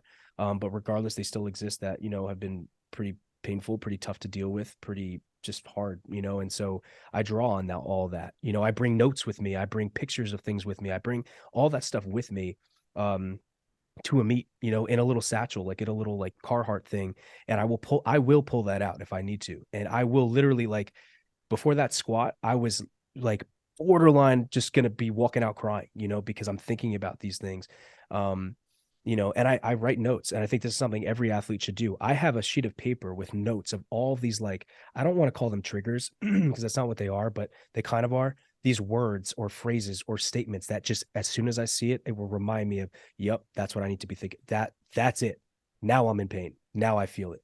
Now I have my sense of despair. Now I have the fuel that I need to move forward, because it's just, that's what, and dude, you get to this point where, not to run on, but you get to this point where you don't care about the lift. Like, dude, for the squat, I kid you not, I wanted it to kill me. Like, I genuinely was in a frame of mind where I wanted it to break me, to rip me apart and just fucking bury me. I just genuinely wanted to feel the weight just fucking crash on me. And I used all of that as almost like a anger or like a deep sadness, like this fuel to just overcome it, And so, like, yeah, that's the place that I've had to go, to make these performances happen. And the thing is, people, I think, forget, and they're like, oh, that's kind of crazy and whatever. That shit exists in my mind and in my heart, regardless of lifting. I'm using lifting as a way to channel it, because if I didn't, then things probably wouldn't be so healthy for me, Like I said before, there's nothing anybody could tell me that's negative that I haven't already told myself. And it's just the truth, So yeah, I've had plenty of experiences that, I kind of draw upon that definitely, fuel those times. But it's you channel it. You have to channel it for something, It's an energy. So by itself, it could be neither good nor bad. You have to use it for something, you know? So either you make it, you know, it's a destructive force or a positive force. And I try to use it as a positive force in my training or in my competing. So you would think this like so you would think this otherwise anyways, or you think you would like the weightlifting doesn't bring it on? No, It's the weightlifting doesn't bring it on. It's there. It's there no matter what. These thoughts are going to be there.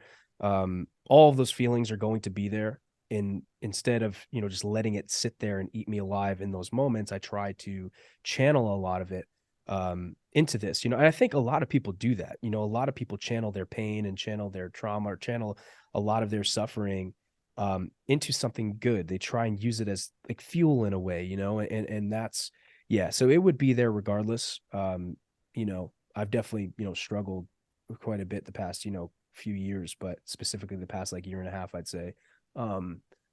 You know, but yeah, man, I mean, it's like I said, death is inevitable.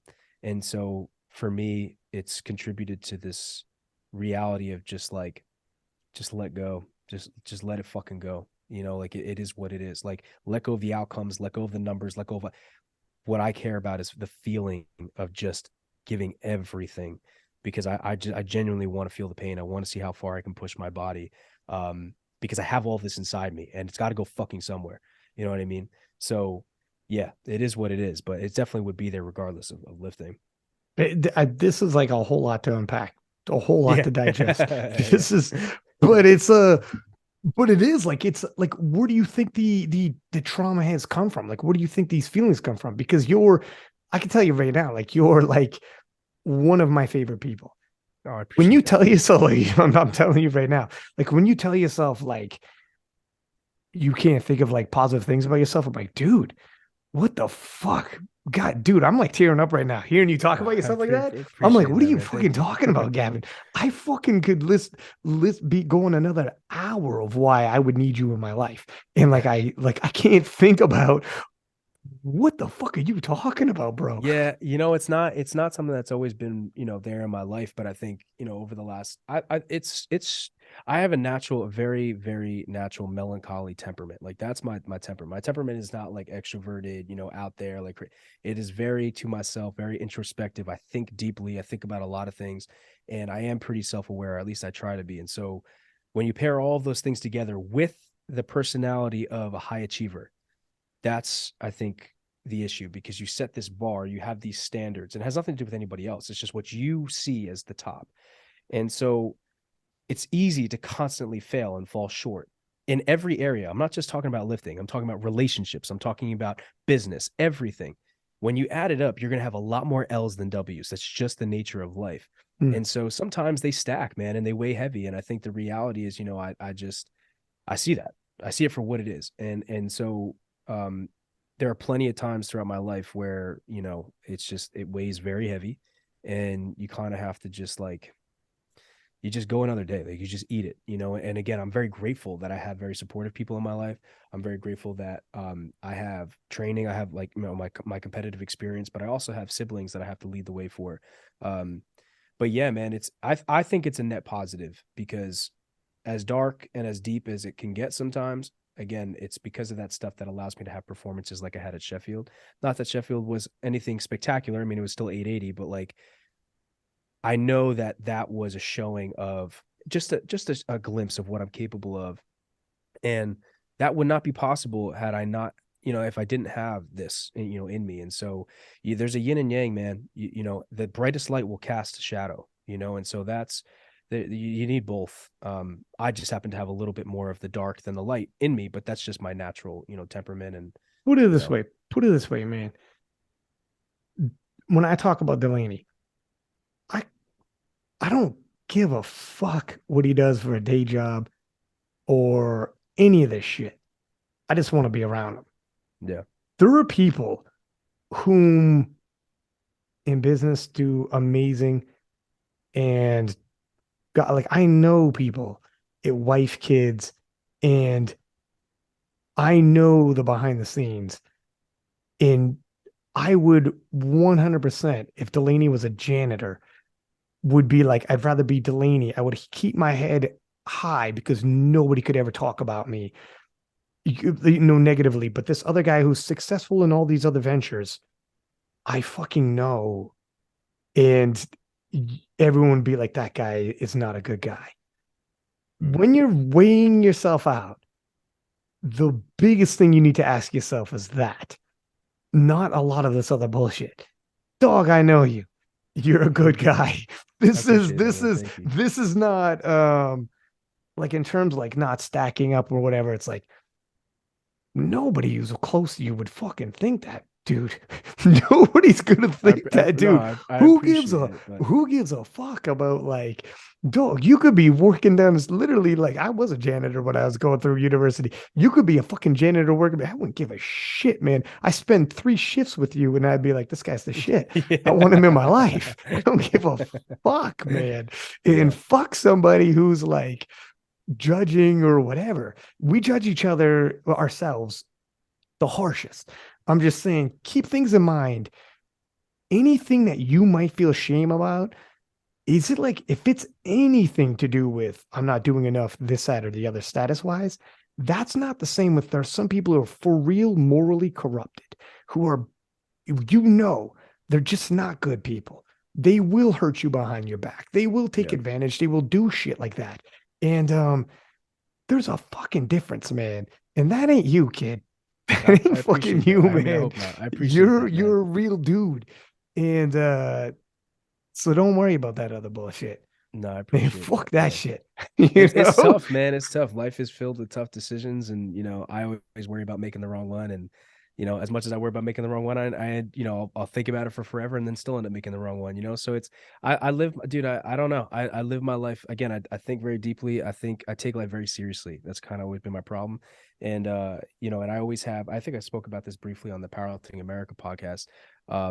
But, the reality is when you are a high achiever and you do have big dreams, one of your biggest fears is not just being average.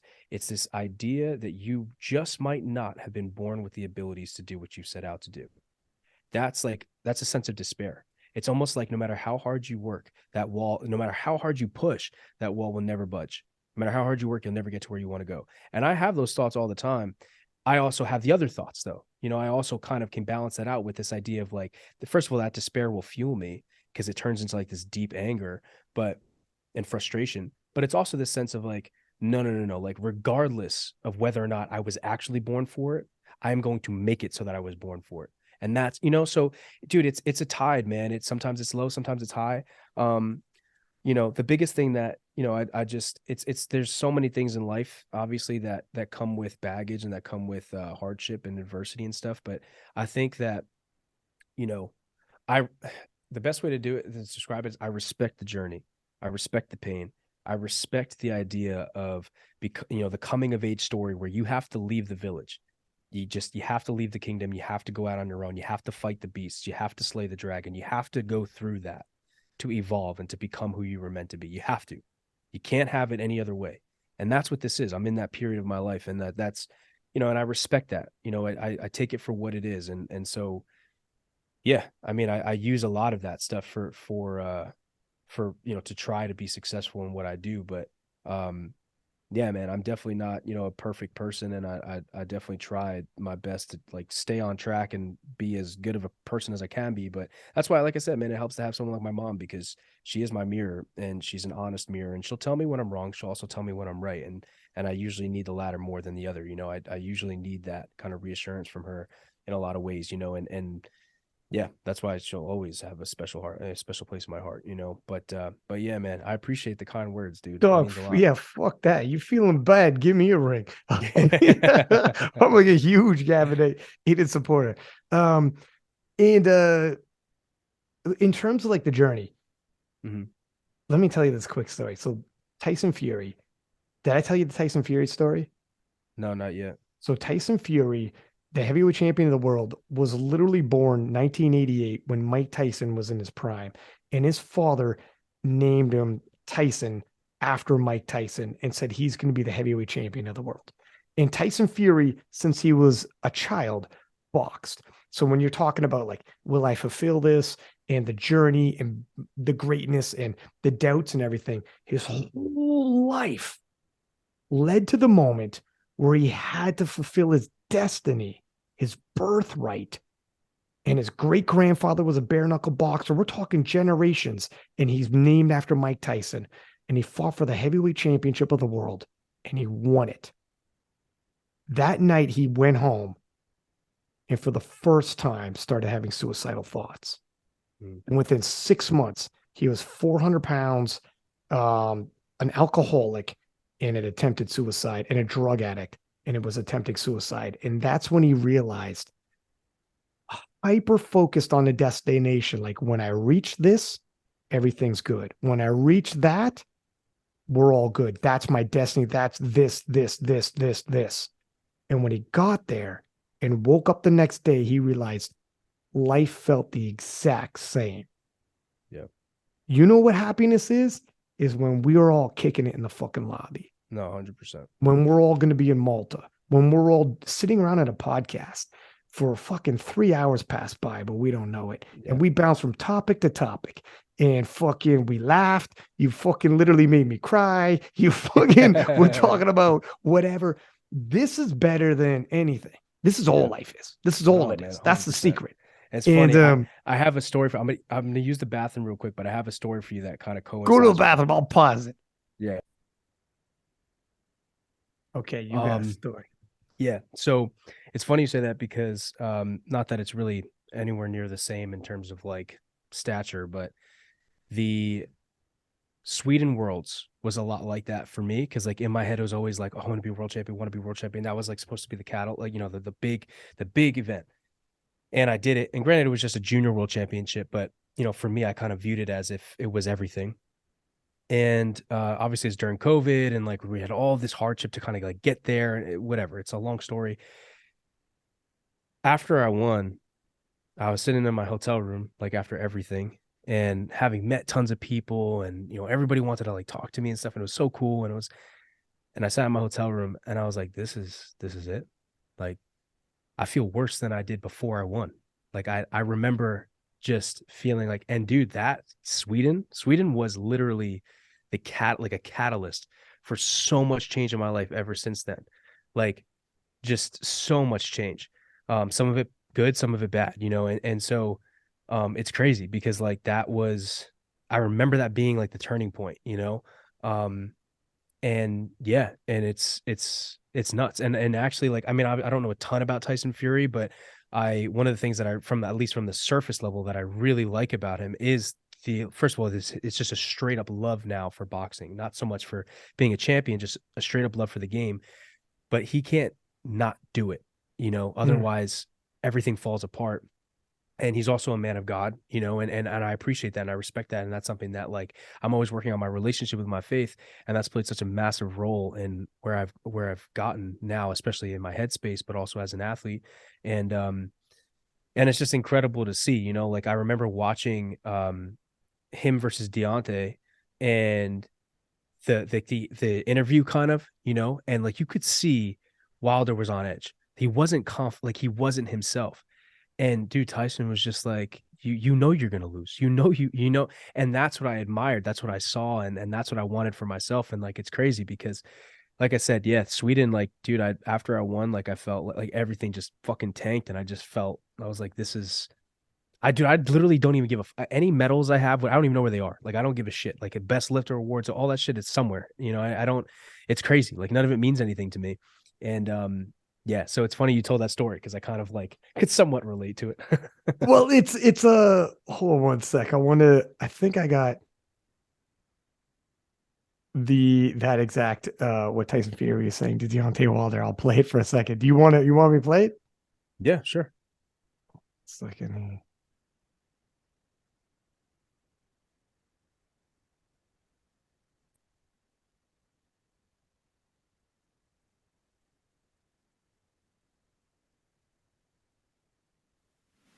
This is not your time. Your time may come, but this is not your time. You may think it's your time. You may feel like it's your time, but it's not your time, Tyson. This is my time.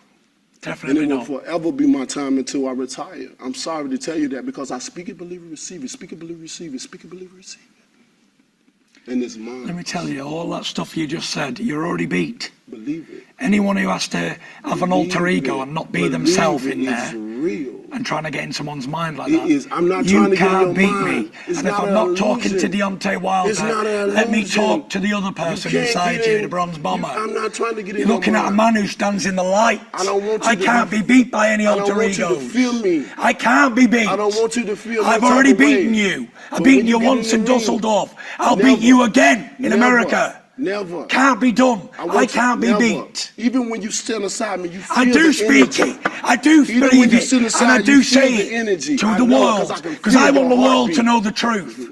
And people like you want them to know nothing. We shall You might say see. speak it, believe it, see it, but I don't know No, what you it's believe speak it, in. believe it, and receive I it. don't, but I know what And you it's believe mine. in. You believe in something I don't. Well, that's the problem. We don't believe in the same things. And we're from a different And this is world. where I don't like A you different anymore. culture. I came here today thinking me and you were similar. But sitting around this table, I know that me and you are so worlds apart. Most definitely. Worlds apart. Light years. I look to nothing to come Light inside me years. and win fights. Only the power of God above. That's it. And I get the power from that. I don't get the power from anything else. I don't need a second person to come and help me. I've already beaten people like you many, many times. I bump into people like you every single day of my life. And I give them the same answer. There's only one It bronze doesn't matter. bomber. Do you know what I There's say only to you? one Ask and you bronze shall bomber. receive. Ask and you'll There's only receive. one bronze bomber. Yeah, I can see it now. I can see it. I can see the alter ego coming through. Don't you feel the You spirit? and your alter ego are a pack of bums. The NBA is back. It's This season. the thing with that is what Tyson was saying is, and you were speaking about this earlier. It's people create alter egos and masks, right? And you could see where Deontay felt like he was getting called out and losing, just started talking like a mad person, just trying to be. And Tyson saw right through it and was like, "You need an alter ego. You don't actually believe." Tyson, looking at that, you get the impression Tyson Fury 100% believed everything he was saying and was like, "I know I'm going to beat you." Deontay looked like he was just talking and trying to put on an act. You could feel it. You could feel. You the could energy feel in the it. room. You could Yeah, feel 100%. it. And Fury 100% believed it. Yeah. 100% believed, I am going to beat you. And I now I see it more than ever. I sat down at this table. I wasn't entirely sure. Now I see the way you're reacting. That's not you. You're hiding behind an alter ego. Yeah. You know, and he's like, I'm real. I believe it. Yeah. It's and I've tried to adopt that. Also, John Jones too. Not the greatest role model in the world, but I think what he's put on recently, like with his last fight, and kind of how he just sat there, like he was just him. You know what I mean? He was a solid him, like his confidence, everything. He didn't feel the need to talk tons of shit and speak out and it was just, it's like, listen, man, I'm going to give you an honest answer. I'm going to be here because I have to be. I'm training. I'm in my mind right now. I'm at peace with myself. That's how I aim to be. That's how I approach Sheffield. Like, that's why I genuinely meant it. Like when you had us both, Jonathan and I, next to each other, and we were, you were doing that interview in the media room before the event, I'm happy that for Jonathan that the event, meant everything to him. But for me, it was almost like meant nothing, It's kind of like, not in the sense of I think it's worthless, but in the sense of that's not why I'm here. I'm not here to win. I'm not here for money. I'm not here for glory. All the glory would go to God anyway. It's not me, brother. I'm here just to see what the fuck I'm capable of, and I'm confident in my power and in my strength. So if I do what I'm capable of successfully, yes, none of you will come close to me. But that still has to happen, and so that's just how I felt. I genuinely tried to embody that, and I still try to embody that. So, yeah, it is in talking about the Tyson Fury story where and it's right back to what you said about Sweden, how you went back to the hotel room like, I think I feel worse than I did before, and Tyson Fury 100% felt worse after he achieved it. It's because you don't want to put too much of an onus on one thing that when this happens, this will change for me. What it is exactly what we were talking about earlier. Just the passion and striving. Having a goal to strive for is more important than reaching the goal. As a matter of fact, more to the point where you said earlier, if you die and never reach your goal, it was more important along the way searching for the goal. Because after you hit it is when you have that emptiness of what now, whatever. And the Yeah, man. goal will never change your life.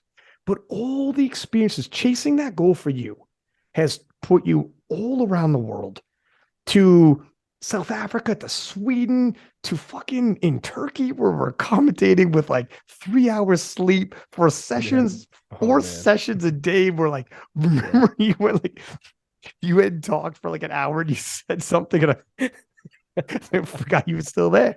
And it was just like the podcast we've had, and like, Yeah. you chasing this goal. All of this has happened because you're chasing the goal. And if you ever become a world champion, that you would never want to swap that one day for all these other days and moments. These No, other days and moments are like way the fuck more. Yeah, and that's what I said in the SBD video that, like, you know, my mom kind of woke me up to again, which was, it's not about the outcome, it's about who you have to become in pursuit of the outcome. That's it. You know, it genuinely is about that. And then if you take it a step further, there are people watching. What kind of message do you want to send to them? And do you want to be consistent with the message you say? If I say burn your ships, does that mean I don't get to pull 750 when it means I could be on the podium instead of world record total? So I just go with the safe? Should I go maybe just slightly above? When I go for a world record, should I do what I think I'm capable of, or should I just chip the world record? Right? So if I say burn your ships, if you're going to take the island, burn your ships, go all fucking in, and then I don't do that, who am I? Right? So that's the difference. And that's why I have confidence in myself. It's not because I see false bullshit. It's because I try to show up for myself when I can.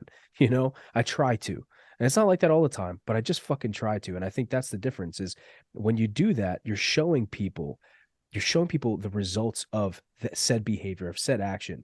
And that's important too. You know, and like, again, bro, Arnold, Tyson Fury, Mike Tyson, at least from the competitive, like his sports side of things, as an athlete, I'm looking at that stuff and it's inspiring me. It's teaching me, literally teaching me how to think, how to act, how to be. So now I'm going to be that for others if I'm lucky enough. So you have to recognize that. And I think that's really special. But yeah, man, I mean, that's why, dude, it's like, I've said it before. I will say it again. Strength goes so far beyond a weight room. And it genuinely, like, it has nothing to do with the barbell, you know? So yeah, it's awesome though, dude, because like, that's why I love social media now, because I think we get to see these top stars for who they are and at least see their brand, you know? And so like, you get to see Tyson Fury in these moments, and then you get to see the outcome, and then you get to decide like, oh shit, yeah, maybe I should be like that guy. You know what I mean? So yeah. Okay. And you know what's interesting? You were talking about Mike Tyson, and do you know how he was brought up? This is the crazy. Okay. Crazy. So when he was picked up by Customato at 13, and I mean, Tyson was a full-on hobo. His dad walked out on him. His mom died of cancer. He was in and out of orphanages, and he was hanging around like murderers at 13, like bad dudes who, like, his best friend is the guy who shot 50 Cent 9 times and he was a hitman. His best friend was a hitman, shot 50 Cent 9 times. And then 3 weeks later, he got shot. And 50 Cent raps about the guy. His name's Homo, short for homicide. That's Mike Tyson's best friend. When Mike Tyson won a fight, he dedicated his fight to that guy. He used the guy's real name. And everyone's like, we all know who that guy is. So anyways, bad dude. And he gets picked up at 13 by Customato. And Customato wanted to shape him mentally to be so mentally tough and built for this. So, you know, when you sleep, sometimes if a song comes on, but it's not enough to wake you up, but it's enough that obviously your ears don't turn off. You hear things. You could hear it, but you're still sleeping because it's not a loud, aggressive song. It actually can enter your dreams. It enters your subconscious. You're hearing things. And sometimes you dream with a song, and you've woken up and, oh, fuck, the song's on the radio. I was actually dreaming I was on a resort and the song was playing. It enters your mind. Customato. Mike Tyson found out, like, when he's like 16. One night he couldn't sleep. And Customato was in his room very quietly over and over repeating, "You are a god. You were born to fight. You were scared in the dressing room, but when you enter the ring, you were unbeatable." And kept repeating these things very hush over and over and over and over. And Mike Tyson laid in his bed and realized, holy fuck. This guy's literally been like the hypnotists that can they work a crowd. He was literally in Customato. Later on, Mike Tyson would when Customato passed, he had books on how to do this with people, how to like hypnotize people and do shit and implant things in their brains. Mike Tyson would talk about, he'd be 15 years old. 15, and Mike Tyson at 15 was a jacked 200 pounds. He's a freak. He'd be 15 years old, signed up and fighting 25-year-old men.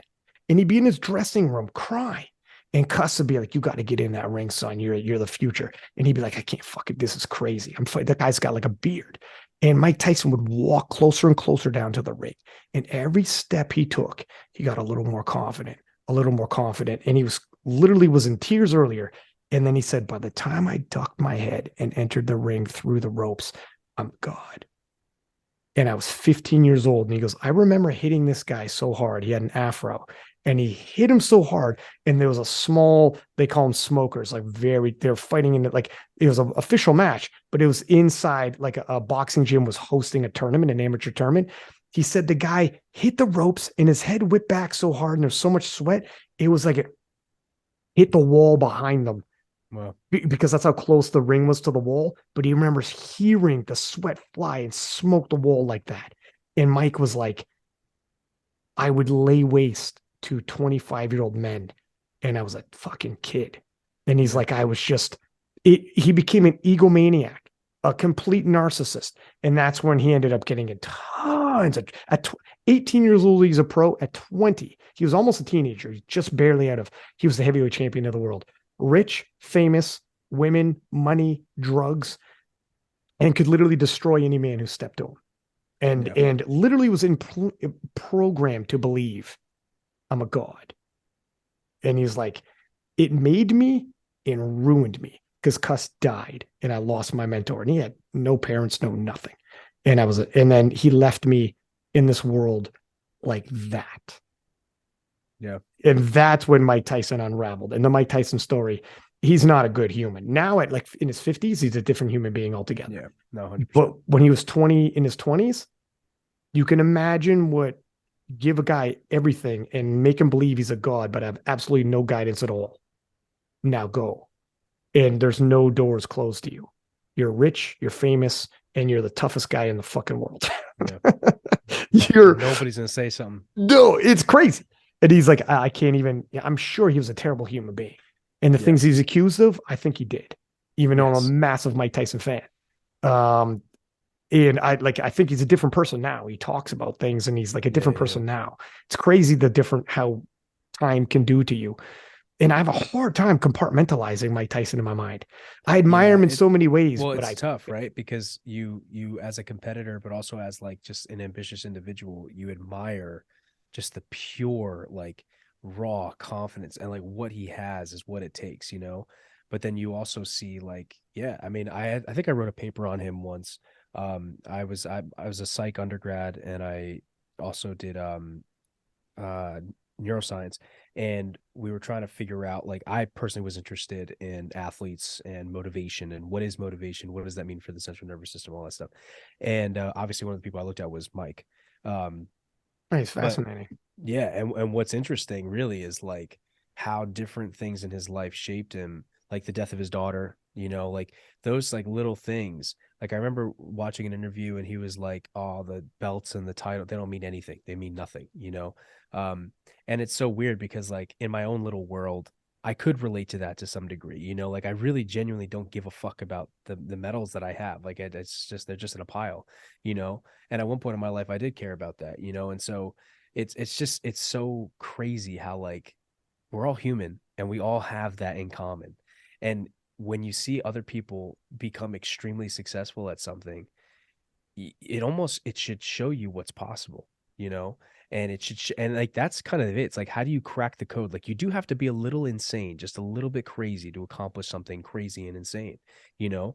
And that's why, like, it doesn't really worry me, like what I think about, you know, when I'm going for these big ass lifts or, you know, because I recognize like, this just might be what it takes. You know, I don't know. I'm not the best, but if I had to take a guess, this is going to be it. And this is what I'm going to have to do, you know? And so, and it'd almost be crazier to assume that being normal is what's going to achieve abnormal things, right? So like it just is what it is. 1 + 1 doesn't equal 5, so you need to add more, and that's, yeah, it is fucking crazy. But dude, I have like just a whole slew of athletes and people, and that I, not that I put on a pedestal, but that I am inspired by, or I draw aspects from, that I'm really like, man, dude, like this is what I need to take from this person. This is what I need to, that kind of thing. So it's the duality, and also people change. Like, yeah, I admire Mike Tyson for so many things, but I also think the sexual assault stuff he's accused of, he did, and it's fucking, I like, literally, it's disgusting. And it's like, how is this possible in my mind's eye? But then you're like, and then I also don't think he's the same guy at, I think he was like 23 when that happened, as like 53 when he's done the other side of prison. And now he has wife, kids, lost a kid, and he's now like a totally different person. When you hear him on the podcast, the way he talks and stuff, and it's like, I don't know how I fucking digest and unpack this. It's weird. It's the duality of people in general. And you forgive someone and move on, or do you just like, or should you, what are you going to do? Take him out back and shoot him when he's 23? Or do you forgive him, let him back in society? Or you do, but only to an extent, you keep it hanging over his head? Or what does it mean if you forgive him and you admire certain qualities still? Does that make you a bad person now? Or all of it? A guy like Mike Tyson is very difficult for me to unpack. And it's, yeah. I mean, I think, the important part is like to remember to try to avoid the human instinct of like judgment, so like judgment will protect us, but like at the same time, from a distance, I think it's healthy.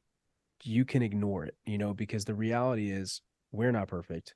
And I think I'm a big fan of Jordan Peterson, and there's a book that was basically, I believe, I don't want to like misquote it, but it was basically like this kind of study. Essentially what happened was people went over to Nazi Germany, and essentially these were people that thought that they could never be capable of doing the things that the Nazis were doing.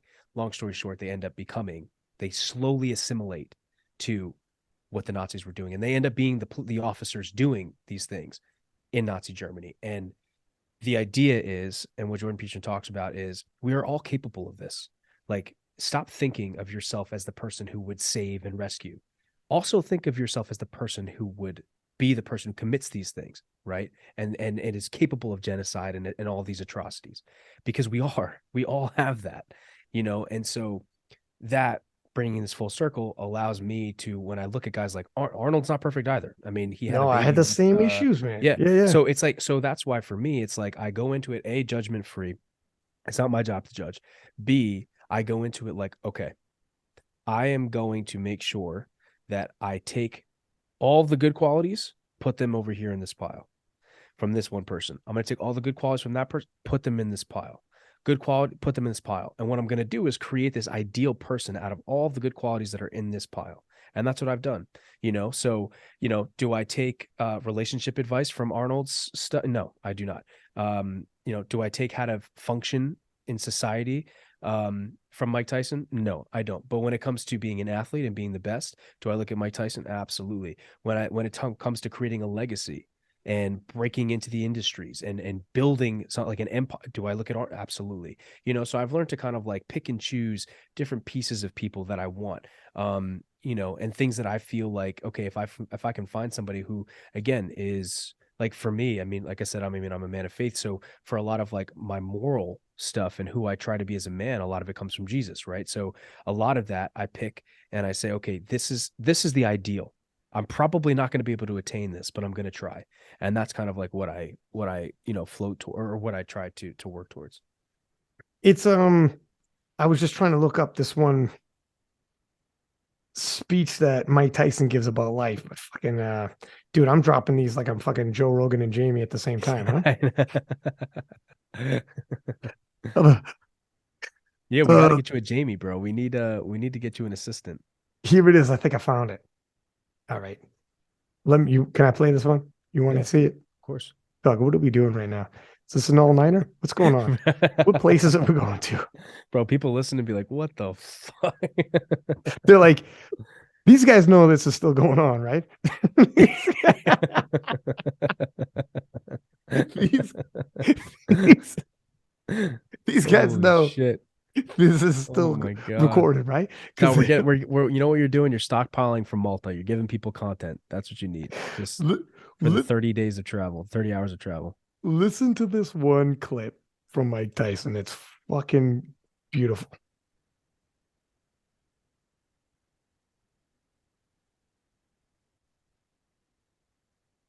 Life is beautiful, but you have to accept the good and the bad as being. Listen, this is what I learned. Life is beautiful, but you have to accept the good and the bad as being beautiful. You can't accept the good. Oh, this is beautiful. Then we lose someone. Oh, life sucks. Life is beautiful because life gave us the ability to just know them on our journey in life. We met them. We loved them. We cared about them. They cared about us. That's the purpose of life. Just enjoy what we had, what we journeyed through it. Yeah, my pleasure, brother. I needed it. We all do. Because sometimes we don't understand, like, what is this thing? What is my purpose? Why am I here? Why do I have to go through this pain? Why do I have to go through this fear all the time? Why can't it just be peaceful all the time? Then it wouldn't be life. You know, it wouldn't be life. We have to take life at its term, life on life terms, not our life on our terms. You know, we have to live life on life terms, not on our terms. Life is beautiful, but you have to. Dog, are you kidding me? Yeah. It's freaking that dude that he's talking to. If you're listening to the audio only version, and honestly, you guys should start looking at Spotify and YouTube, but that guy's like crying. I don't know who that is, but like you could tell that guy went through some shit. And he just happened to sit down at a table opposite of Mike Tyson of all people and got that perspective. Yep. And you could tell that guy had just been through some shit, probably relatively recently, lost somebody or something happened. And Mike he sat down on the other side of Mike Tyson of all people. You never think you're going to get that speech. And Mike Tyson just said that. And this is the duality that you deal with where like, fucking monster later on in life can fucking touch other people and be beautiful with these speeches. And you wouldn't have that wisdom if he didn't go through all that shit. You know, that's just what it is. That's the reality of it. You know, like it's no different than like if you were sheltered and you stay at home your whole life and you never venture out. What the fuck could you possibly learn? What experiences could you have? How much wisdom could you attain? You know, it's not possible. You have to go through the ring. You just do, you know, and that's kind of like, again, it sucks. It's a lot like a lot of the in psychology, some of the stuff that like we know to be true to some degree, or at least has been like thoroughly tested. A lot of the stuff that we know about human behavior came from studies that were really fucked up, that like we don't do anymore and will never allow anyone to do, and the boards will never let anyone do, but we're kind of happy that we had them because we learned a lot from them. It's a lot like that. You know what I mean? Like think about the first person to ever like dissect a human body to kind of like learn how the organs work and shit. Pretty fucked up. But like, you know, good came out of it. And it's a lot like that, dude. It's like, you need to endure, you need to suffer to go through shit in order to flourish. Like if you want something to grow, you got to put some fucking dirt on it. It's just what it is, you know? And that's kind of like, again, what I was talking about before is you do have that duality. You need, it's symbiotic, man. The darkness and the light, you know what I mean? Like, it's just, you need it. Darkness is nothing but the absence of light, you know? And so in order for you to appreciate either, you need both, you know? And it's just, again, it's beautiful, but at the same way, it can definitely suck and kick your ass. But yeah, no, it's cool, man. And that's why, like, I try and eat it all up. Like, we are so lucky to have access now because of social media to all of these people, everything from your favorite actor to your favorite athlete to your favorite, you know, podcast host, aka Ryan Lapadat, you know. Yeah, but you know, you have access to these people, you can hear from them, you can learn from them, and you can absorb it. And not only that, but you can pick and choose what you want from that, you know. And so yeah, man, I think it's a blessing. And so that's what I try and do. Like, I genuinely do. Like, I really eat up all that stuff, everything from people like McGregor to you know, Bradley Cooper, anybody, you know. I really do try and to absorb as much as I can. And I do believe you are what you eat, you know, not just nutrition wise in terms of what you put in your mouth, but also what you put in your brain, you know, what you allow yourself to consume. That will become your body, will become your thoughts, you know, and that stuff matters. So it is a really big thing I've noticed is like, protect yourself with who you surround yourself with and what you digest. And like, there are some people who bring negative shit and like it.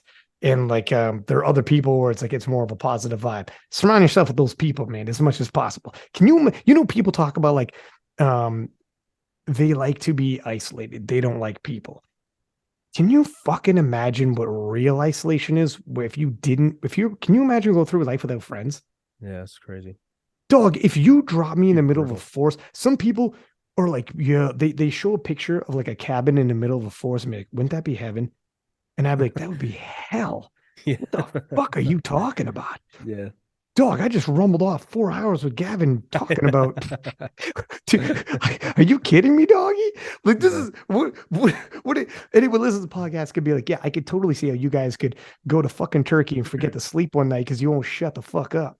I mean, don't get me wrong. Like, we enjoy our space. We enjoy 100%. being alone, sometimes. Yeah, but yeah. like, yeah, man, it's like, it's your relationships that make the memories. It's your relationships that make things meaningful, and like, at the end of the day, it's so true. Like, it's a double-edged sword. On one side, you pursue something for yourself to prove to yourself you're capable, to prove to yourself you're worthy of it, right?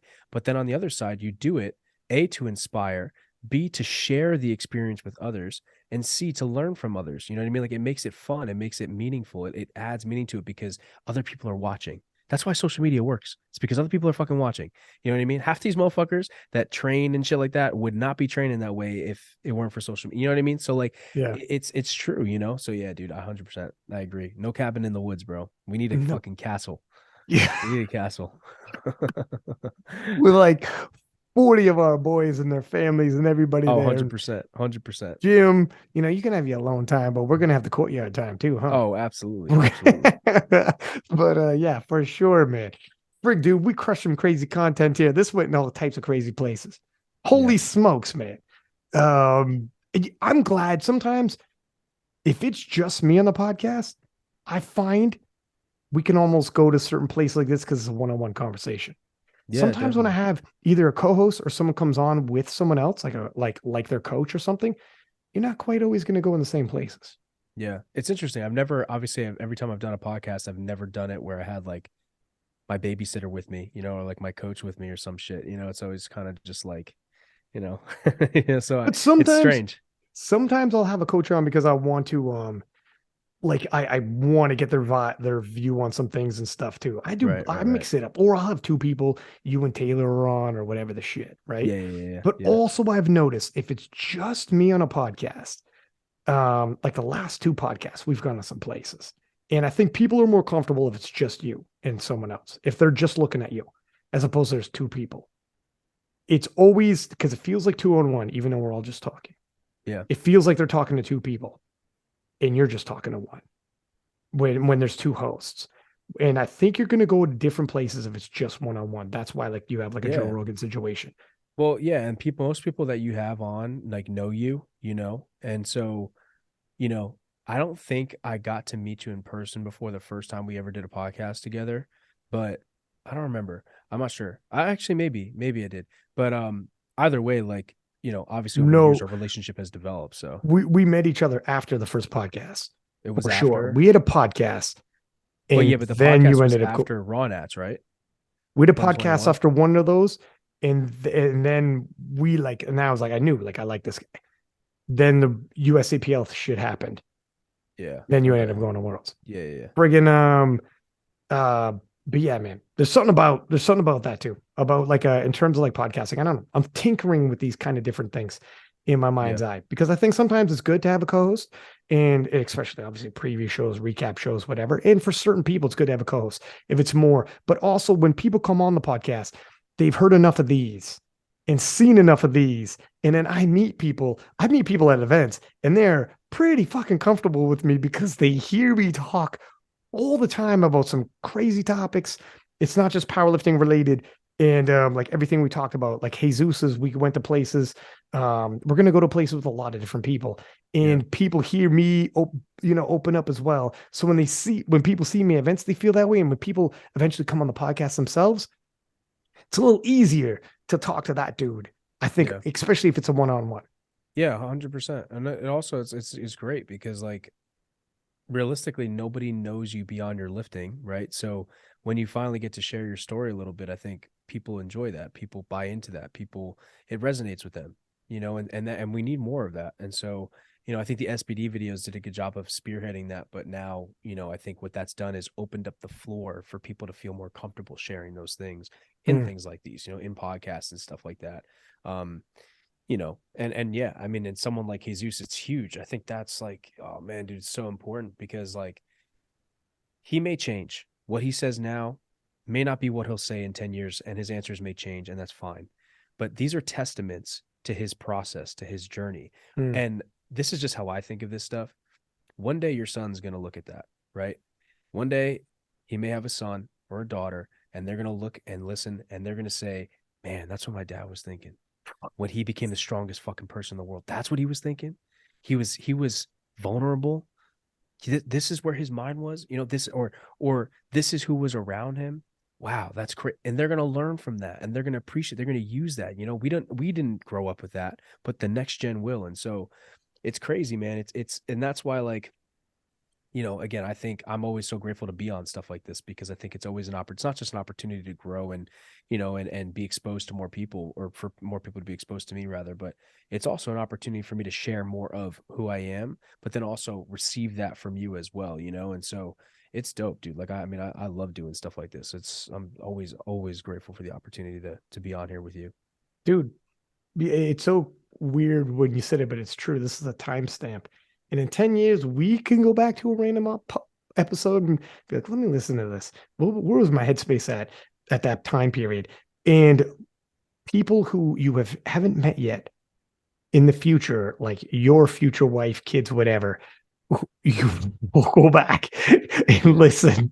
And it's kind of weird when you think about it. Bro, I'm waiting for Marvel to give me a call and be like, hey, listen, we saw your Sheffield performance. We think you'd make a great Wolverine. Yeah, man, for sure. You'd be a dynamite Wolverine, especially when you cut to 83. Oh, dog. Dicey. Yeah, I was thinking about that. I was like, damn, would I go up to 105 or would I cut down to 83? It's 83 all day, son. I know, because I would be more shredded. But like, here's the thing. I feel like I could recomp, and I could probably get pretty lean and be like, I think to cap my body out naturally, I could probably be pretty lean, 220, 225. Like, we're talking like sub 12% body fat. I think I could probably hit like 220, 225 as a natural athlete, but that would be tough. Like, that's going to take another 2-3 years of training. Or I could cut down to 83. Like if I were to win, for example, 93 Open, I would have a decision to make. At Sheffield, I would either go 83 or 93 probably. So yeah, but also depends. Like, I mean, I saw Russ's stories and stuff. I knew they were going to want to come over after this. So if he comes over and like, I don't know what he's thinking. If I were him, I would honestly just go 93. Like, you've done what you want to do in 83, just fucking go to 93, like just eat, you know what I mean? Like, let yourself, obviously he's hitting PRs. He's super strong at, he hit he's 885 at like 90. Yeah, I saw that. So like, I mean, yeah, we'll see. We'll see, what it's. Can you like, imagine him entering the battle of the 90? The 93s are stacked already. And if he comes, Brennan's going to come. We already know that. He comes, Brennan's coming. So the 93s would be, the 93 American nationals would be absolutely insane. Let alone some of you guys got to go back to fucking USVI. You can't, but some people are going to have to figure it out. Some people are going to, we'll take you in Canada, bro. Let me know. New York A4. Let's talk, Playboy. We'll figure it out. Relax. We'll take you in a heartbeat. But I don't know. Live with me for a summer. I don't know. Whatever your address is, we'll make it work. Bring Delaney. We'll make it work. We'll make some paperwork happen. Yeah. But yeah, dude, it would be absolutely the battle of the 93s would be bonkers. Yeah, it would be literally bonkers. And they would have to send 2 from the US. Oh yeah. Yeah. And I honestly, like, I think what we'll end up doing is kind of paving the way for events like a Sheffield, because remember, they have wild cards. So like, yes, 100%, the goal would be to win nationals and go to worlds. But I also know that Sheffield is not the end all be all. They will come up with other events to do throughout the year. And that alone will be other opportunities. Maybe, and Pete was kind of pitching this. Maybe, I don't know if I should say this or not. I mean, I don't think it matters, but he was talking about some shit where it's like have an event where you just pick 2 weight classes and just have the battles in those weight classes for an event.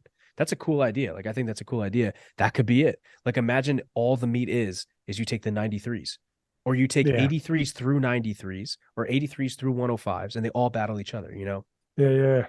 So, I mean, ideas like this get kicked around, whatever's going to happen, but it's true. Like, something will stick. Like, something will stick where it's like, okay, let's try this. When you literally blow the barn doors off like they did with Sheffield and just wow everybody, you know, we got a winning formula going here. Yeah. 100%. You know, it doesn't have to be as big as Sheffield will be the big one. It'll always be the big one. But you can have other side projects and other side missions if you like. Who knows? Yeah. And just, I think that'd be an amazing idea to 100%. I do. Like, I really do. I want everybody to eat. I think there's more than enough on the table for everybody to eat. And, you know, I do. I think, I really do think that people will come over now. You know, I mean, the biggest excuse is always like, well, I only want to go where the competition is. And I only want to, and it's like, dog, shut the fuck up. Like, we're in powerlifting. You put up numbers, and that's how you compare. You know what I mean? Whether you do it in your backyard or in Sweden or in South Africa or in Sheffield, UK, the numbers are numbers. That's the cool thing about our sport. I get it. There's different variables and different circumstances and stuff. But honestly, if you're simply stronger and your numbers are there, then fuck it. Then that's it. It's just what it is.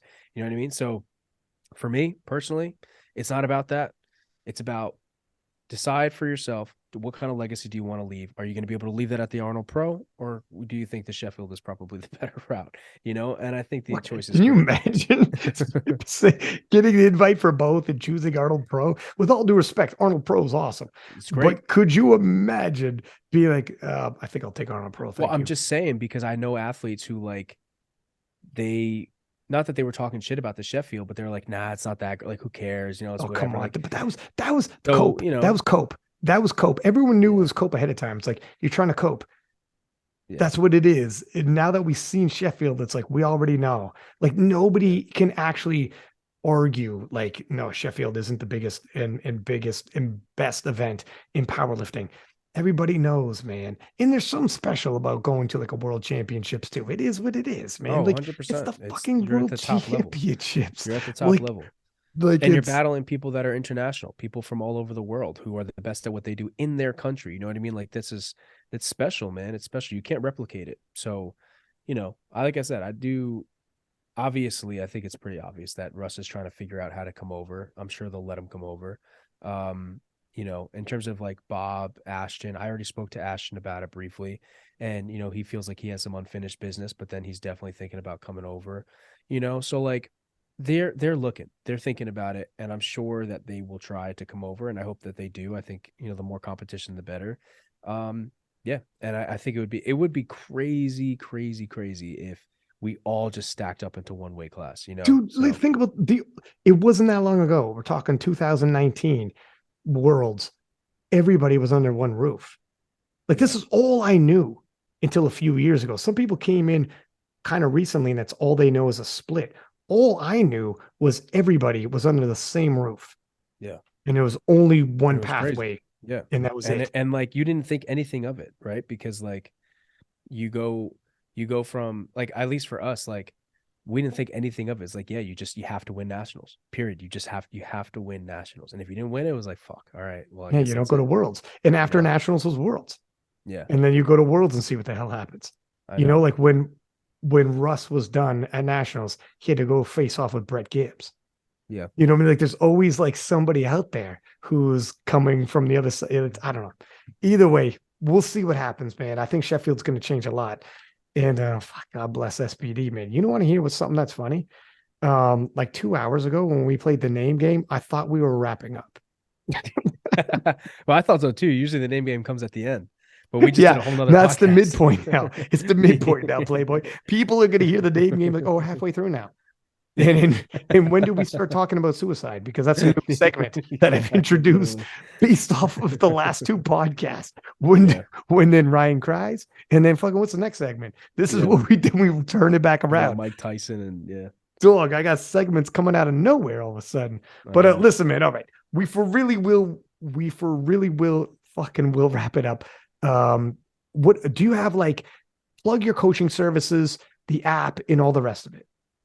Yeah, I mean, well, first and foremost, I appreciate you for having me on again and for letting me chew your ear off. And for everybody listening, we would not be able to do what we do without you guys. So thank you guys so much, truly from the bottom of my heart. And like all the support for Sheffield and all you motherfuckers who are like, Gavin got robbed. They stole it from Gavin. Thank you. Fucking thank you. All right. I love you. Keep leaving those comments. Yeah, keep leaving them. Let them know. All right. No, but yeah, man, honestly, I don't even really want to plug anything, man. I'm very grateful and honored just to be doing what I do, and I appreciate all the support and love so far. And I'm just finding my way. I'm doing what I think is right, and I'm grateful to be able to do what I do. I do want to say thank you though, for sure, to SBD. I think obviously everybody who's listening would already probably know this, but SBD is killing it right now, and they are absolutely fucking. Do you guys have no idea what's coming? Like it's crazy. And what they did with SBD was insane. Like, I mean, with Sheffield was insane. And like, I don't think people can appreciate it because, you know, maybe most people listening are not athletes of SBD, but we were looked after. Like I didn't really ever feel like they kind of just tossed us aside and, you know, just put us up and that was it. Like we had everything taken care of, like genuinely. Like Pete was there no matter what. All I had to do was just shoot him a message. Training, where can we train? Done. Food, done. Sauna, done. Like everything was checked off, and I can't tell you how much I appreciate that as an athlete, you know, who travels the world to do this. It's hard, man, and it was awesome. So yeah, I do have my website is gavinadintraining.com, and I'm kind of revamping everything. I will be putting up for pre-order the like some merch, Burn Your Ships merch, which I think is pretty cool. So that's going to be launching pretty soon. And yeah, man, just building and scaling. But again, I appreciate everybody who's been listening. So dude, I appreciate the fuck out of you coming on the podcast. And you know, like we could talk for like 4 hours, do a podcast in 2 months, and we'll crush another 4. Like fucking easy. easy peasy, lemon squeezy. But yeah, thanks for coming on the podcast, my man. And for everybody listening, please do subscribe, give us high ratings. Post up in the Instagram in your stories and I'll repost. I'm seeing people post up Taylor of like people I know, and only because I follow them, I see them post them. If you don't tag me, I can't repost this. People just post it, which I appreciate. Taylor, thank you. It's I think Celine the Machine did, and I'm like, you guys aren't tagging me. I can't repost these. I think people forget or they whatever. It is what it is. I appreciate the listens anyways. But until next time, 6-pack Lapadat, 6 up. We are out.